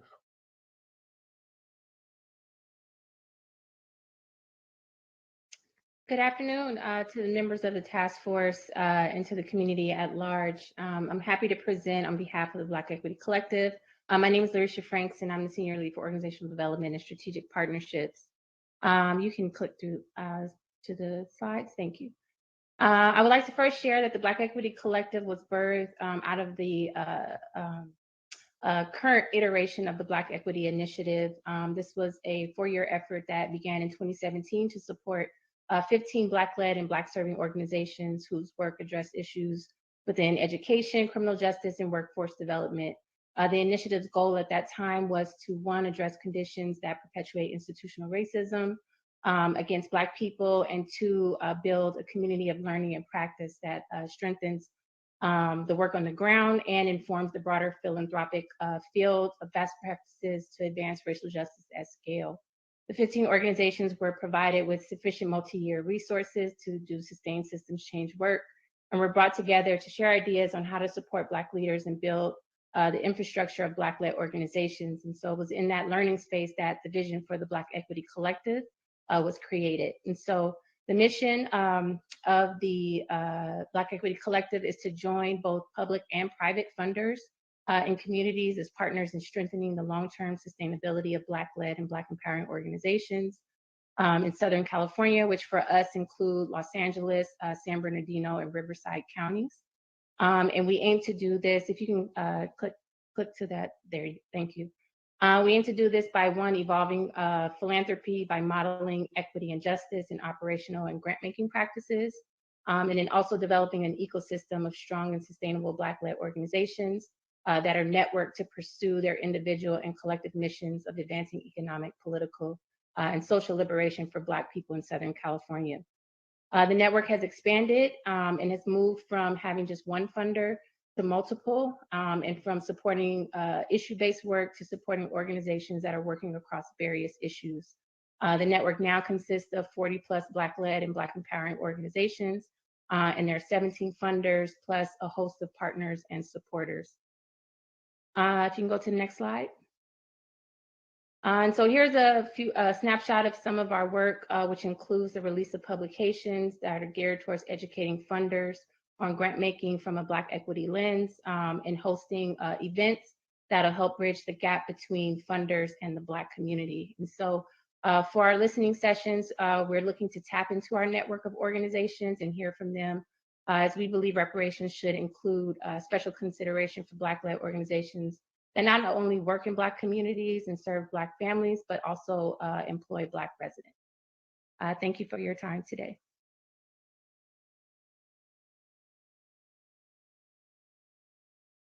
Thank you, and then we'll move on to Repaired Nations. Greetings, task force members and members of the community. My name is Gregory Jackson. I'm the co-founder of Repaired Nations, which is a Pan-African network of support providing community education and technical assistance, funding and infrastructure, as well as network and advisory services. We take mostly an educational approach as we're tapping into our network, specifically in California, but also throughout the US. What is central to our education is our book club, which centers around Black cooperative owners and helping them understand the history that brought us here. Amazing book by Jessica Gordon Nimhart called Collective Courage, which chronicles our history since about the 1700s. We've been in many different design and task force type things, namely Resilient by Design, East Oakland Neighborhoods Initiative Community Plan. While we're reaching out to folks in the Bay Area, we will be connecting with the Black Cultural Zone, the New Economy Coalition, the network of Bay Area cooperatives, as well as Seed Commons, helping to get the voice of social entrepreneurs and people in the solidarity economy into this conversation. Thank you.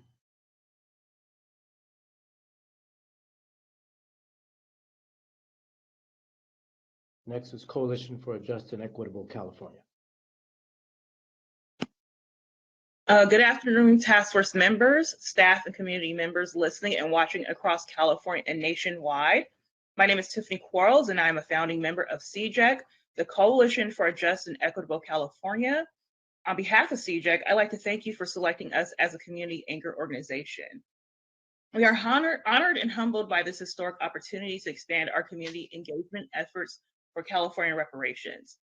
The Coalition for a Just and Equitable California is a statewide grassroots coalition of California community-based organizations working to achieve reparations and reparative justice for Black Americans, descendants of U.S. slavery. We advocate for, as well as engage with California's Black American descendants of U.S. slavery to achieve our mission. In 2020, our advocates worked hard to improve and enact AB 3121, the state law that created America's first in the nation task force to study and develop reparations proposals for African Americans. Now we're working to make sure the descendant community participates in creating strong reparations legislation. Our coalition partners include the California Black Lineage Society, the National Assembly of American Slavery Descendants Los Angeles, and the American Redress Coalition of California. CJEC partner organizations work in communities across California, including Sacramento, the Bay Area, the Inland Empire, San Bernardino County, and Los Angeles. Next slide.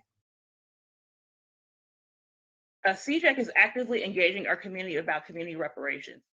Some of our community engagement activities include informing the public about California Reparations Task Force meetings and activity, collecting community engagement ideas from our community, holding reparations community meetings and listening sessions, virtual and in person, canvassing for California reparations at community events and neighborhoods, organizing and encouraging public comment at reparations task force meetings, recommending public and community experts for testimony to the reparations task force, promoting California reparations on social media, live streaming all public meetings of the California Reparations Task Force on YouTube, educating community groups and key community influencers about California reparations, organizing community members to create and develop community-centered reparations proposals, advocating for transparency, community engagement, and strong reparations proposals, and educating public officials to build support for reparations. Next slide.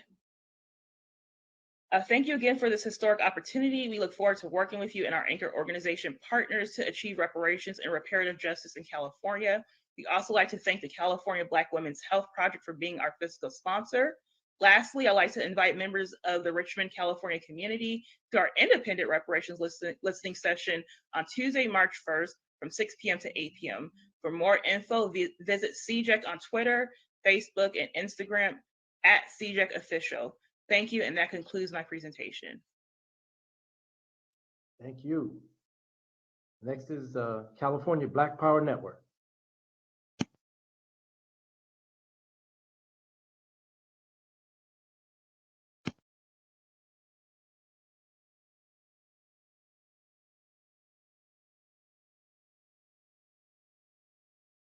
Is a member representative from the California Black Power Network on board?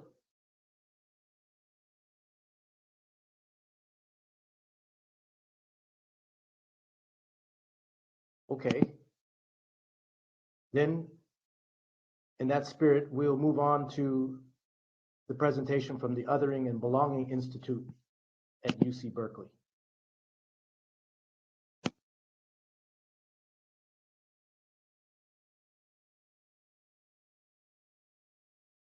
Hello. Hello, my name is Christian Ivy from the Othering and Belonging Institute at UC Berkeley. I'm the digital comms specialist, and I handle things kind of digital. I just want to say hello to everyone and thank you all for coming here and listening to us. Really quick, as this pulls up, I can give a quick overview of OBI. The Institute grew out of a core group of engaged scholars at UC Berkeley who had organized around thematic topics related to marginalization and inclusion, including disability studies, public health, race and education, LGBTQ citizenship, religious pluralisms, among many others. And we're led by Professor John A. Powell. And he,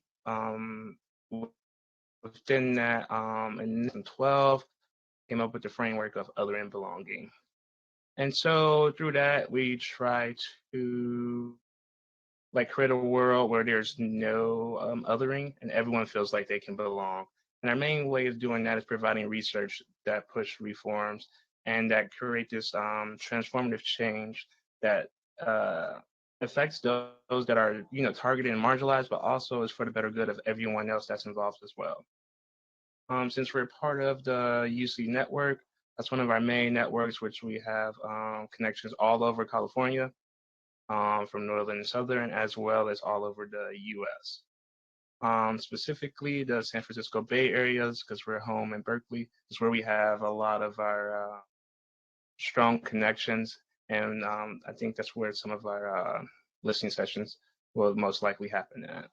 And one of our really big campaigns, since we have so many that intersects with like race and ethnicity, the Roots of Structural Racism project that we recently released focuses on the structural racism in specifically California, but as well as the US, and how these things, or how has the racism either changed or not have changed from before.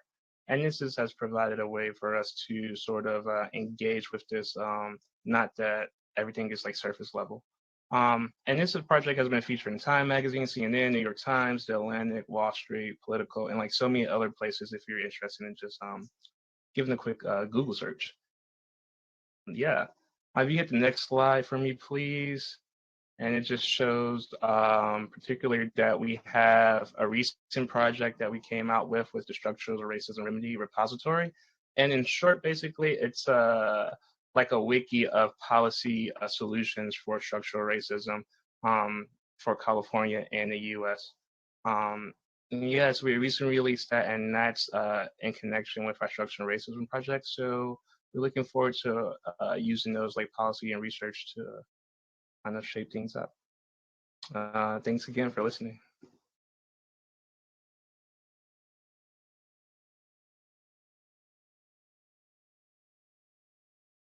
Next is the Black Equity Initiative.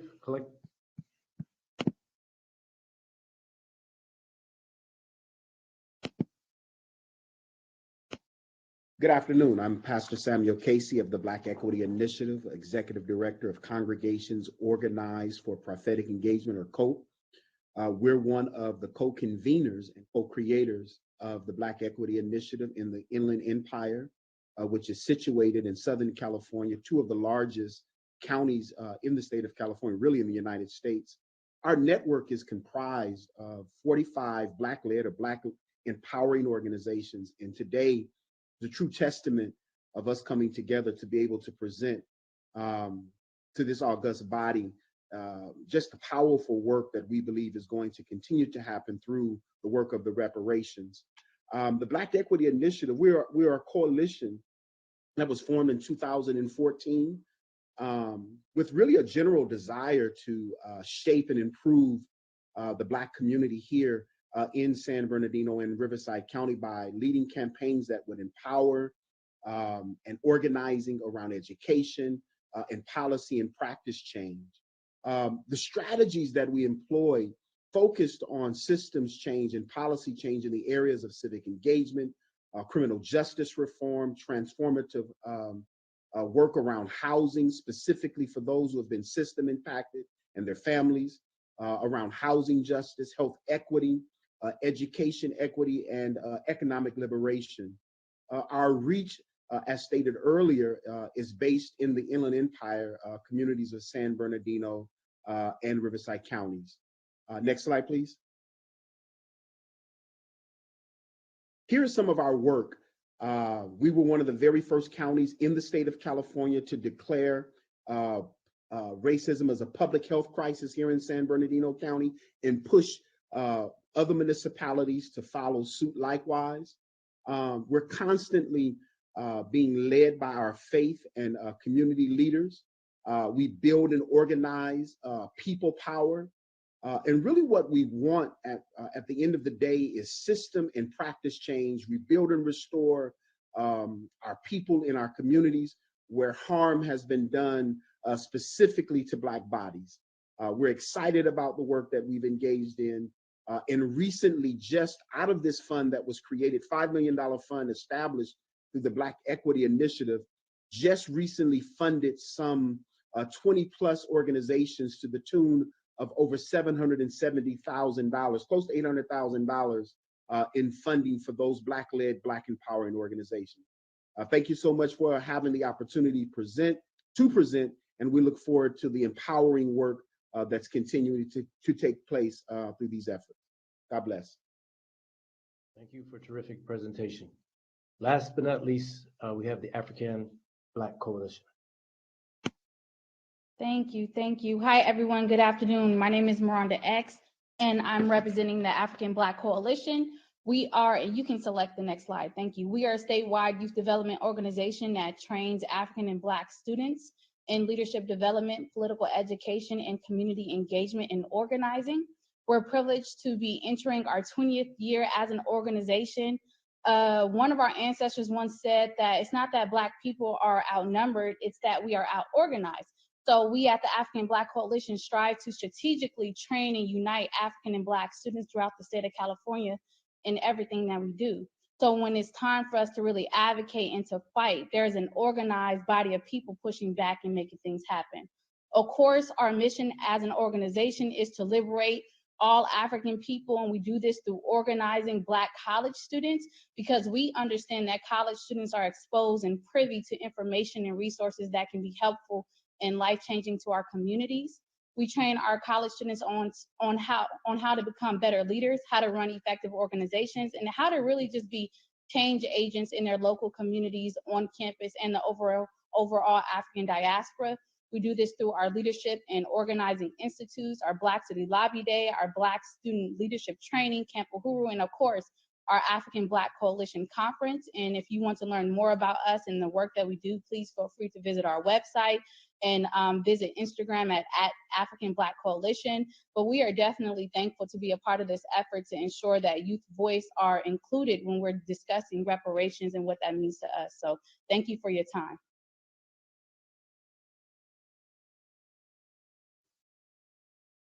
Thank you, representatives for the anchor organizations. And let me just reiterate to the task force that— Professor Stoll? Yes. There was one more person that was skipped. Her name is Kristen Nimmer. She says she's here. Oh, beautiful. Maybe Kristen Nimmer try to speak again. Sure. Kristen, let us know the organization that you're representing today, and then let's see if we can move back to the point in the slides where we could present with her discussion.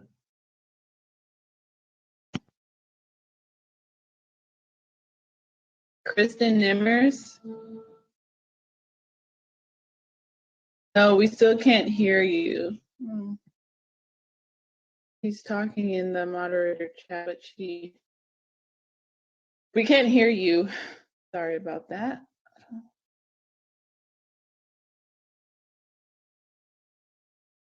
At least staff can, she doesn't think she's part of the presenters. Can the staff elevate her to be a part of the presenters?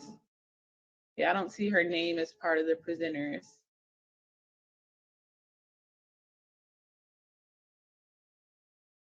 Okay, now I see your name that's a part of the presenters. Well, I think you have been a part of the presenter because you were in the backstage chat. So Kristen Nimmers, can you try to speak again? If not, we might have to skip. Or you can try to log back in and out.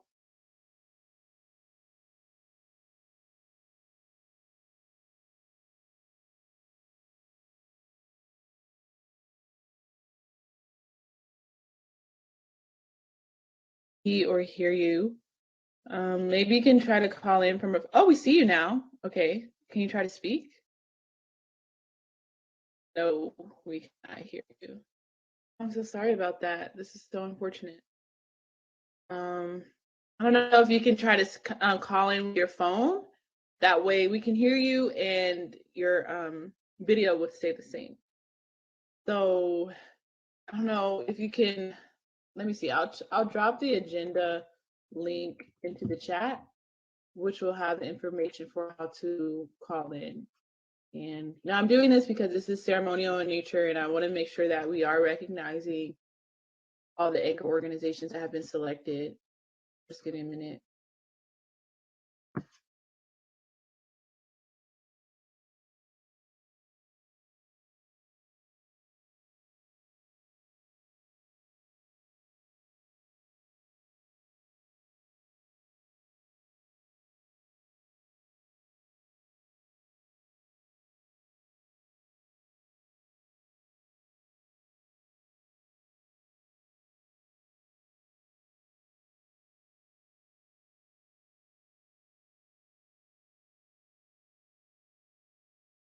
Okay, maybe try to unmute. Nice microphone.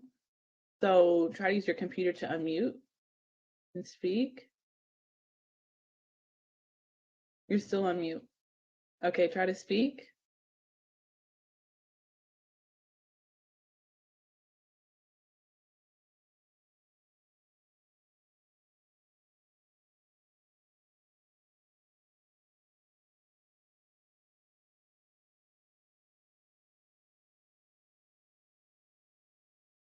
Okay, if the staff can assist you, what I'll do right now, I'll just call you and so we can just hear you from my phone.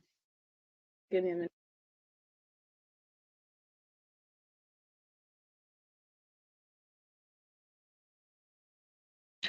Sorry about that. Okay.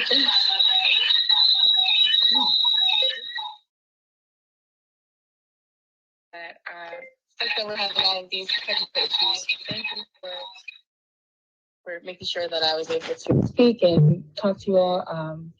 I am Kristen Nimmers. I'm the Policy and Campaign Manager for the Black Power Network. We're a coalition of Black and Black serving organizations focused on addressing racism as well as nation. We have folks throughout the state. We cover 13 counties in 6 regions of the state, including the Bay Area, Sacramento Valley, Central Valley, Inland Empire, Los Angeles, and San Diego. Our coalition is built off of work that we did with the California Black Citizen Redistricting Hub, as well as the African American Civic Engagement Project. Through both of those projects, we worked as a state contractor to do Black census outreach and talked with over 1 million residents through phoning, door knocking, digital organizing, and Black House campaign to motivate folks to take the census as well as participate in the 2020 election.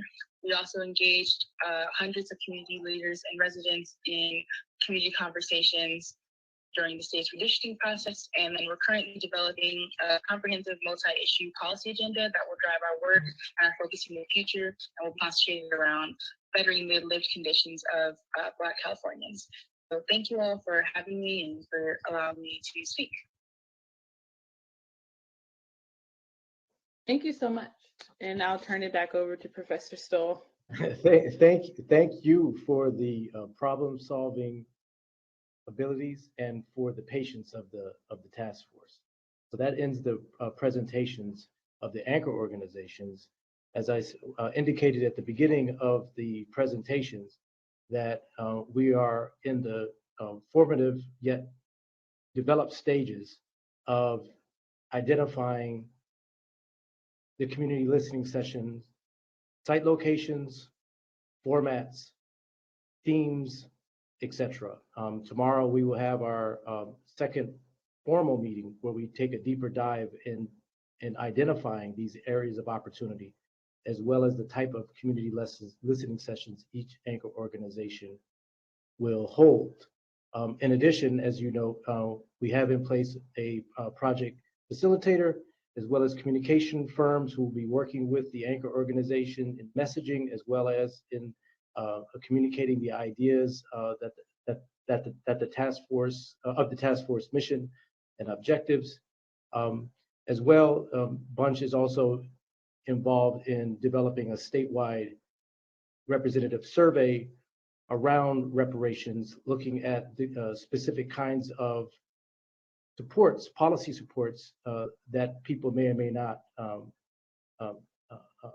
strongly or not so strongly support in the form of reparations. And that is ongoing work that I would be more than happy to talk to you about in the near future.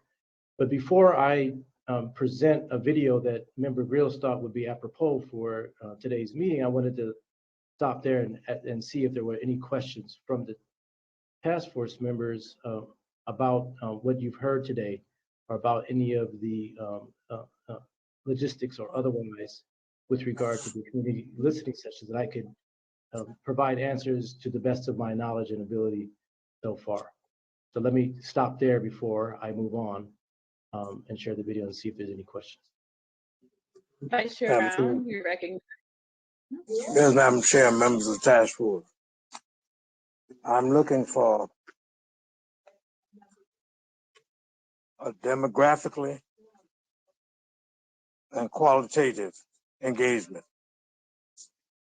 of the African American faith community. It's too minuscule.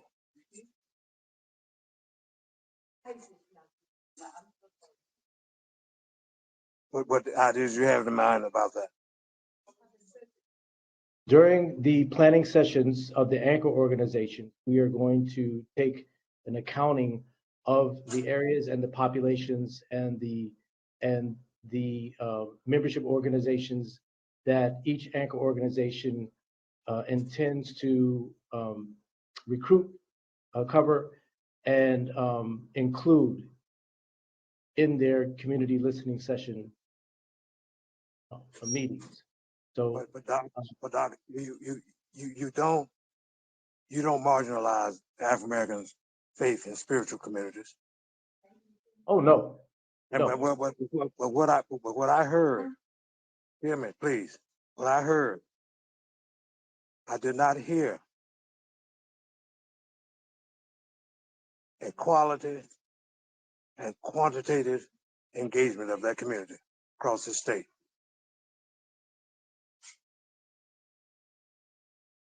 Okay, I understand. So we will make it a point of emphasis, but that is certainly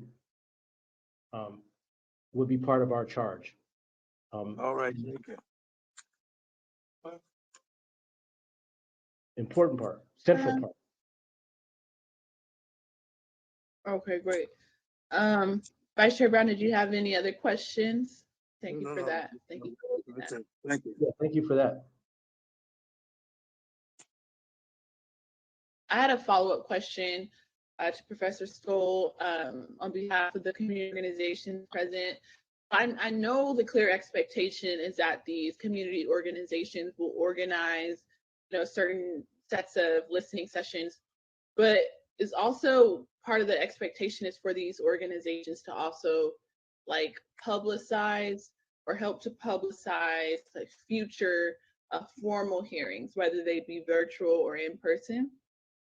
Yes, that will be part of their charge as well. And then how they evolve, what their functions are also evolving as we meet as a group too. So we have to better understand the capabilities, the functions, the expertise of each anchor organization and their networks, where their strengths are, where their weaknesses are, where they need support, what will be best for the task force. All of that is what we're learning now through our organizational meetings. And as we get to learn more about that, then firmer plans about what type of listening sessions will be organized, by whom, when, where, etc., will be revealed. And so that's part of our ongoing efforts now. I think the anchor organizations are clearly motivated to want to do the best work that they can do to be as representative, inclusive, as well as to communicate those messages to as broad of their community as possible. So that's what we are undertaking now in our planning efforts. I would like to take the time and space for Pastor Casey just to go on record to address Vice Chair Brown's concerns. Feel free to just state your position. Indeed. Thank you so much, Dr. Brown, for that concern. Certainly, the organization that we lead here in the Inland Empire, Congregations Organized for Prophetic Engagement, or COPE, we have a 20+ year history here in the region of engaging faith communities, not only here locally in San Bernardino, Riverside, but we also have the capacity and relationships to engage in the Los Angeles region, as well as San Diego and parts of Northern California. So we're going to make sure definitely that the faith community, not only in the Christian perspective, but also other faith communities in the Black faith tradition are included in those conversations intentionally as well. Thank you. Let me also note that the way that the community listening session planning is organized is that while there are 7 anchor organizations, we have support and resources for those anchor organizations to also network with what we call Tier 2 organizations. There will be another set of 15 organizations that the 7 anchor organizations network with in order to expand the reach, expertise, et cetera, of the listening session meetings and convenings. And so there will also be the opportunity to broaden the scope and the intentionality of what organizations, what parts of the community will be identified, targeted, recruited, invited, et cetera, to maximize the effectiveness of the community listening sessions, broaden participation as much as possible, while focusing on those groups that have been identified as central. And we hear you from that. Thank you. Member Holder, but before we go to Member Holder, I want to give the organization some time and space. I want to pose a question in the event that you all have any questions to us or for us as task force members, like start ruminating about that and feel free to pose them before we close today. So Member Holder, thank you. You're recognized. Thank you. And thank you, Dr. Stahl, and all of the anchor organization representatives who spoke. We really appreciate your work and your organizing expertise. As part of this undertaking, I think one of the intentions of the task force was, the education piece, right? To not only create a safe space for people to talk about their experiences with discrimination, and also to educate the public on the true history of racism and discrimination in California and beyond.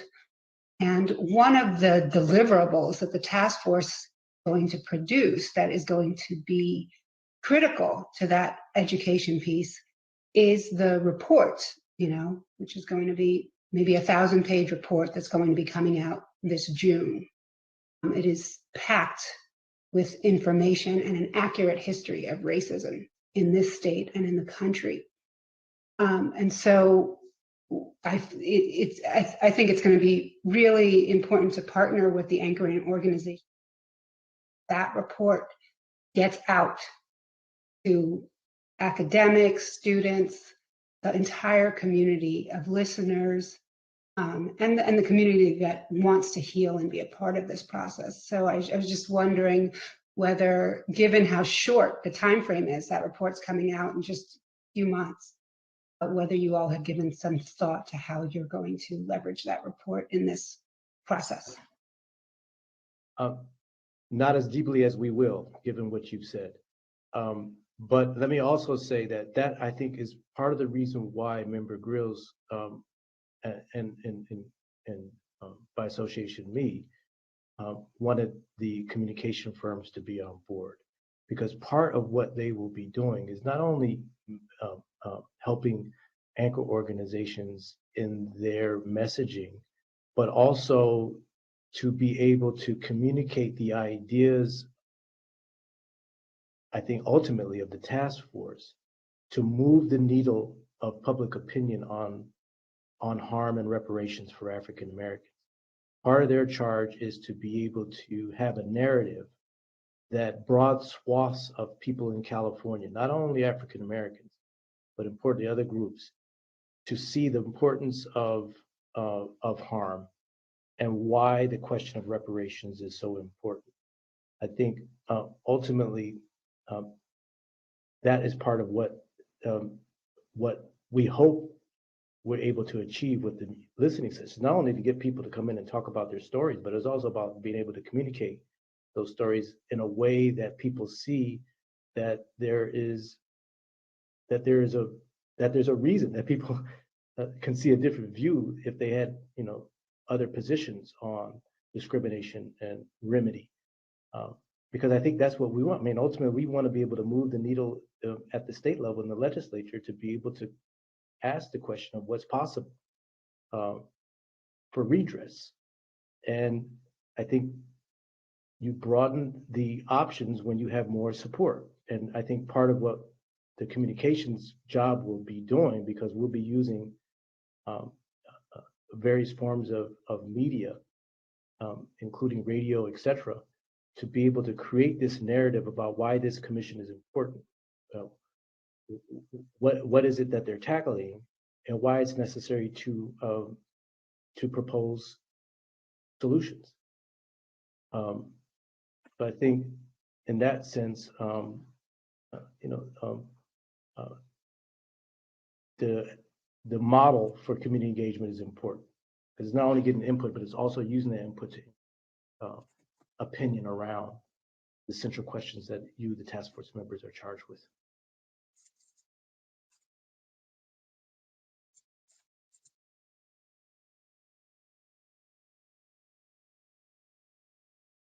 I want to ask if there was questions, because I also wanted to, thank you and tell you again that I'm honored that you allowed me to be in your presence today to speak a little bit about the work that we're doing with the anchor organizations.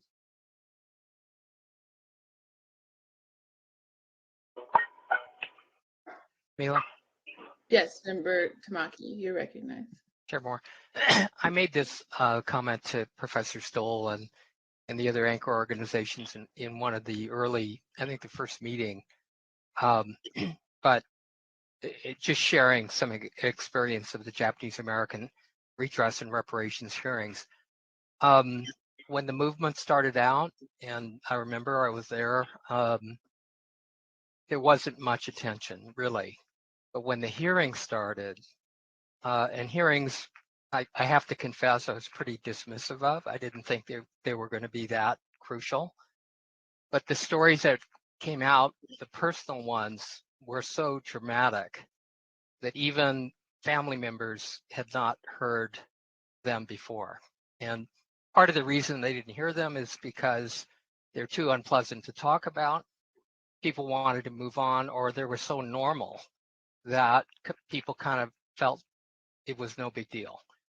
But when people actually heard about family members who were disappeared, immediately after the attack on Pearl Harbor, literally the next day, Secret Service arrested people, and some of those people got separated permanently. They were talked about babies dying because of not adequate medical care, or living in a horse stall, or being shot because they ventured too close to the barbed wire. And the press had not heard those stories before. Mainstream California and the rest of the country had not heard those stories before. They picked them up, and then it started gaining momentum. So I just want to, there's huge differences between the Black experience and the 5 years that Japanese Americans went through. Obviously, absolutely no equivalence whatsoever. But in the telling of the story, that might be relevant because it touched people's hearts and minds, and the anchor organizations might think about it. And for that purpose, there were support groups that recruited witnesses to testify. They practiced them, actually, because people were not accustomed to public speaking. They helped them, they drove them there to get them there. They made sure the press had a camera on them. It was orchestrated, but they were genuine human stories, and we found that really did move the needle. Member Tamaki, I want to say thank you so much for that, and for what you said at the initial meeting of the anchor organizations, because I think they took that to heart, as well as the communication firms, because part of what they see as their mission, and part of what the communications firms will do, is work with these organizations to help people who have personal stories to what's the right word? Train how they narrate their experience, right, in ways that is honest to them, but also effective in communicating what they're trying to get across. And I think you were very helpful in that regard, because I think the anchor organizations took that to heart, and that will be part of the central planning process. Because you're right, those personal stories are gonna be tremendous, but also the media count on them too, and that's where we have to be ahead of the curve. And we want to be able to control that narrative and not have other entities be able to have the disproportionate power over the narrative.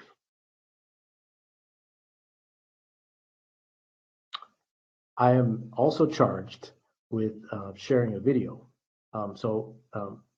Chair Moore, I'll let you decide or let me know whether or not I can do that. So I'll let you respond. I don't want to go beyond my turn in place. No, absolutely. You can proceed. Thank you. Member Grills thought that it would be apropos to end today's meeting with a video that was written and performed by someone named Professor Harvey Brody. And Professor Brody, from what I understand, is a retired dentist and a former University of California regent who I think was inspired by the work of the task force and wanted to get involved. And so Professor Brody shared this video with Member Grills, and Member Grills was taken, and she asked him what moved him to make it, and he said the following, and I'm going to read this in quote. This song is born of my frustration with our community's long-standing history of social injustices as well as current policies. It is my enduring belief that this is the time we can and must find a way to do better. I have learned a great deal by attending task force meetings, listening to expert testimony, and have been deeply moved by the personal narrative shared by the public. I hope this music might help to generate interest and broaden community support for the task force activities and future recommendations. Thanks to Professor Brody, and we will cue the video.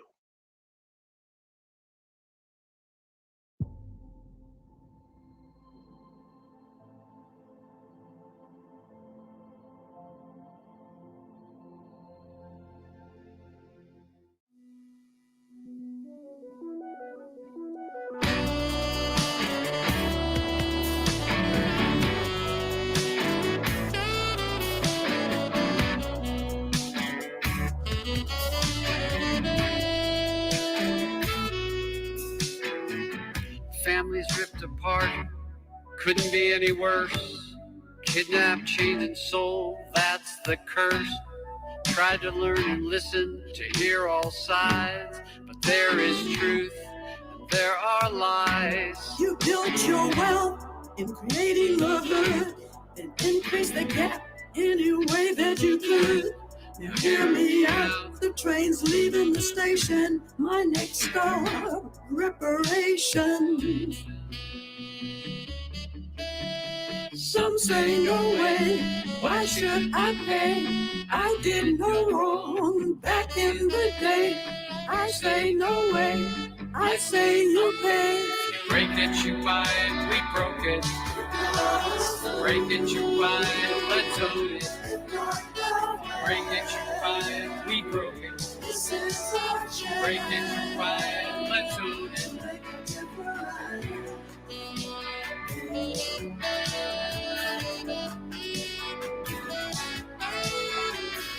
Good enough for war, but not alone. If you can't get a job, how do you get a home? Could you imagine how it must feel to always get the raw end of the deal? To start the process to make amends. Politics as usual is a dead end. People of color have so much to say. It's time to listen as they lead the way. Some say no way, why should I pay? I did no wrong back in the day. I say no way, it's time we pay. If you break it, you buy it, we broke it. Break it, you buy it, let's own it. Break it, you buy it, we broke it. Break it, you buy it, let's own it.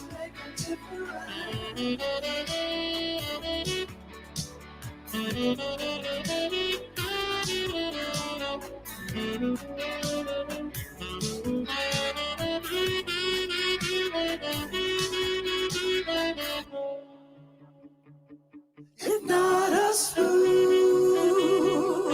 If not now, when?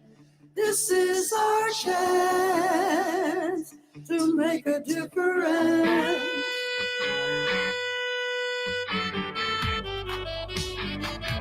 If not yesterday, break that you find, be broken. if not now, Break that you find, let's own it. this is our chance. Break that you find, be broken. To make a difference. Break that you find, let's own it. Break that you find, be broken. Break that you find, let's own it. Break that you find, be broken.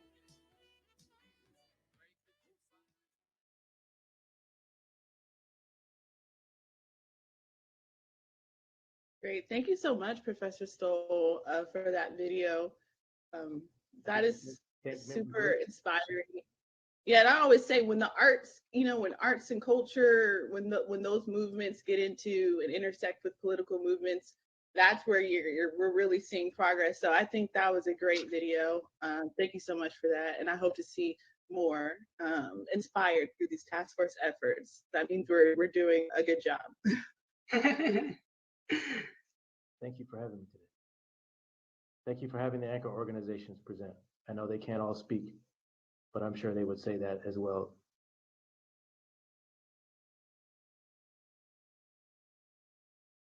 Thank you. So are there any last comments or questions, Professor Stoll? Okay, well, thank you. Okay, thank you so much. So we'll now turn to agenda item number 10, which is task force member closing statements or any discussion that we may want to have before we recess for tomorrow morning at 9 a.m. So I actually asked Vice Chair Brown to share if you have any thoughts or reflections based on the ceremony that we had today.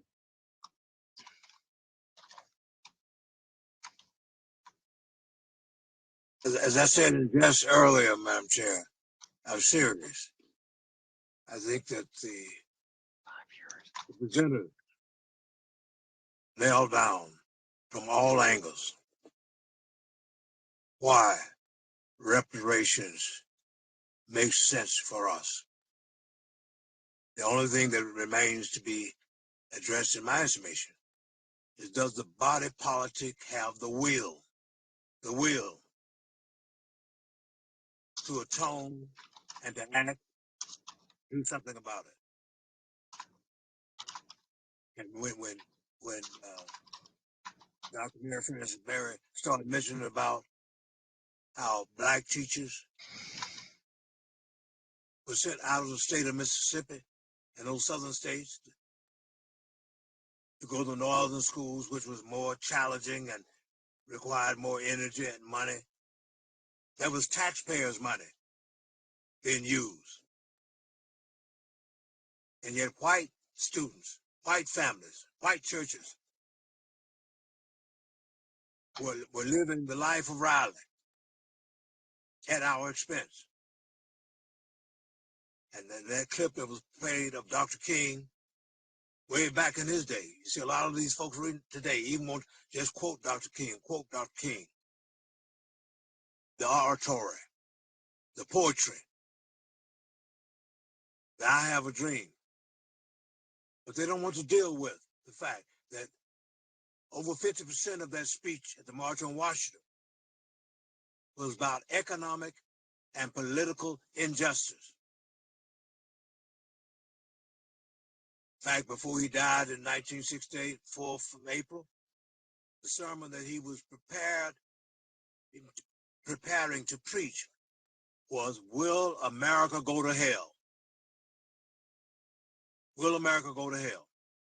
And that clip that we just saw, he was citing how the homesteaders in the West got privilege, land that was almost given to them. And yet, down at Allensworth, the land was taken away from us. I could go on and mention it. We got all of the data. We got enough information. We got enough analysis. The question is, does the body politic have the will to do anything to pay back or to bring healing to a people, nobody but us, no one else. I know what 209 said, we don't need to be dealing with race, but it's been this race, this black race, African American, who have been victimized by all of this crookedness that's been going on for all of these years. So I think we need to get ready to be politically savvy. And as Willie Brown said, learn how to count and get the support that is needed. Not so much from our community to give analysis. We know where we hurt. We know where we've been wounded. We know where we've been kicked in the butt. What we need is for the people who've been hoarding the money, who've been hoggish and greedy, to share it. And how so? Let's deal with a man of great authority of yesteryears, the spiritual intellectual mentor of Dr. Martin Luther King Jr., Dr. Benjamin Elijah Mays, that great theologian, scholar, got his PhD degree from the University of Chicago back in the 20s. When he delivered his last commencement charge to graduates at Morehouse in 1967, this is what he said, and I quote him, "Our problem in the future will not come from the rabid segregationists like George Wallace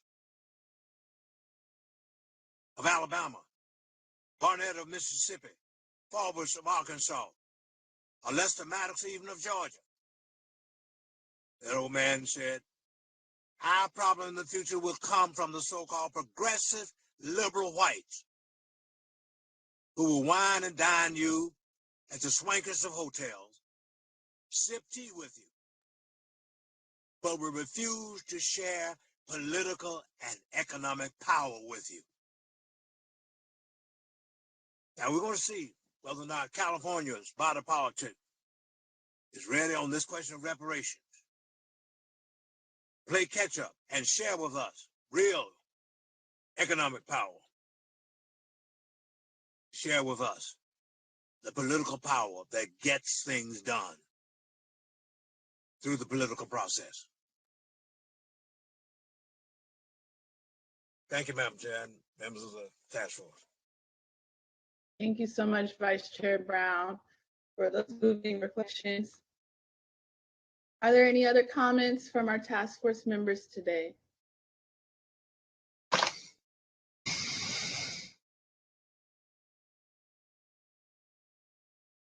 I'll just give a quick announcement that on tomorrow at 12 o'clock, Dr. Cornell West will be speaking for our faith community and our San Francisco Reparations Task Force, closing out African American History Month observance here at Third Baptist.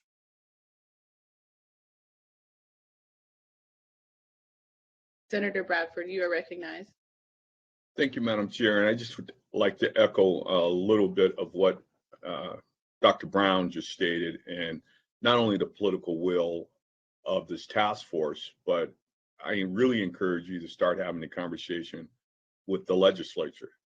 I think that's where the real test is going to be as to whether we will be able to garner the necessary votes in both houses to move whatever conclusion and a final, document and recommendation it brings forth. I think that's where it's going to be the real test, and that's what people keep asking me. And I don't think it's what we decide on here. It really is, once we decide on it, is there the will of this California legislature to do the right thing and move it forward? So those are the conversations I think we should start having with our respective legislators and beyond our immediate communities, and encouraging many of the support groups to start having that dialogue right now while we're still trying to figure this out. So thank you.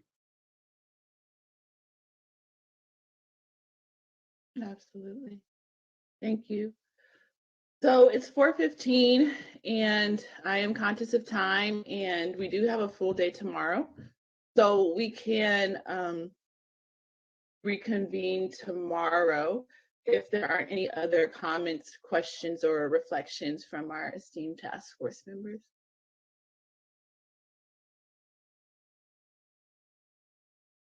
Hearing no more reflections, I would like to thank members of the public and of course our esteemed task force members for this incredible day as we celebrate Black History Month and the history of reparations advocacy in the United States. So thank you all again, and we will recess until tomorrow at 9 a.m. Again, public comment starts sharply at 9 a.m. from 10 a.m. And then we will talk about the community of eligibility. That'll be the first item of our discussion. That's just a friendly reminder for those who are still on the call today. So thank you again, and we will recess officially.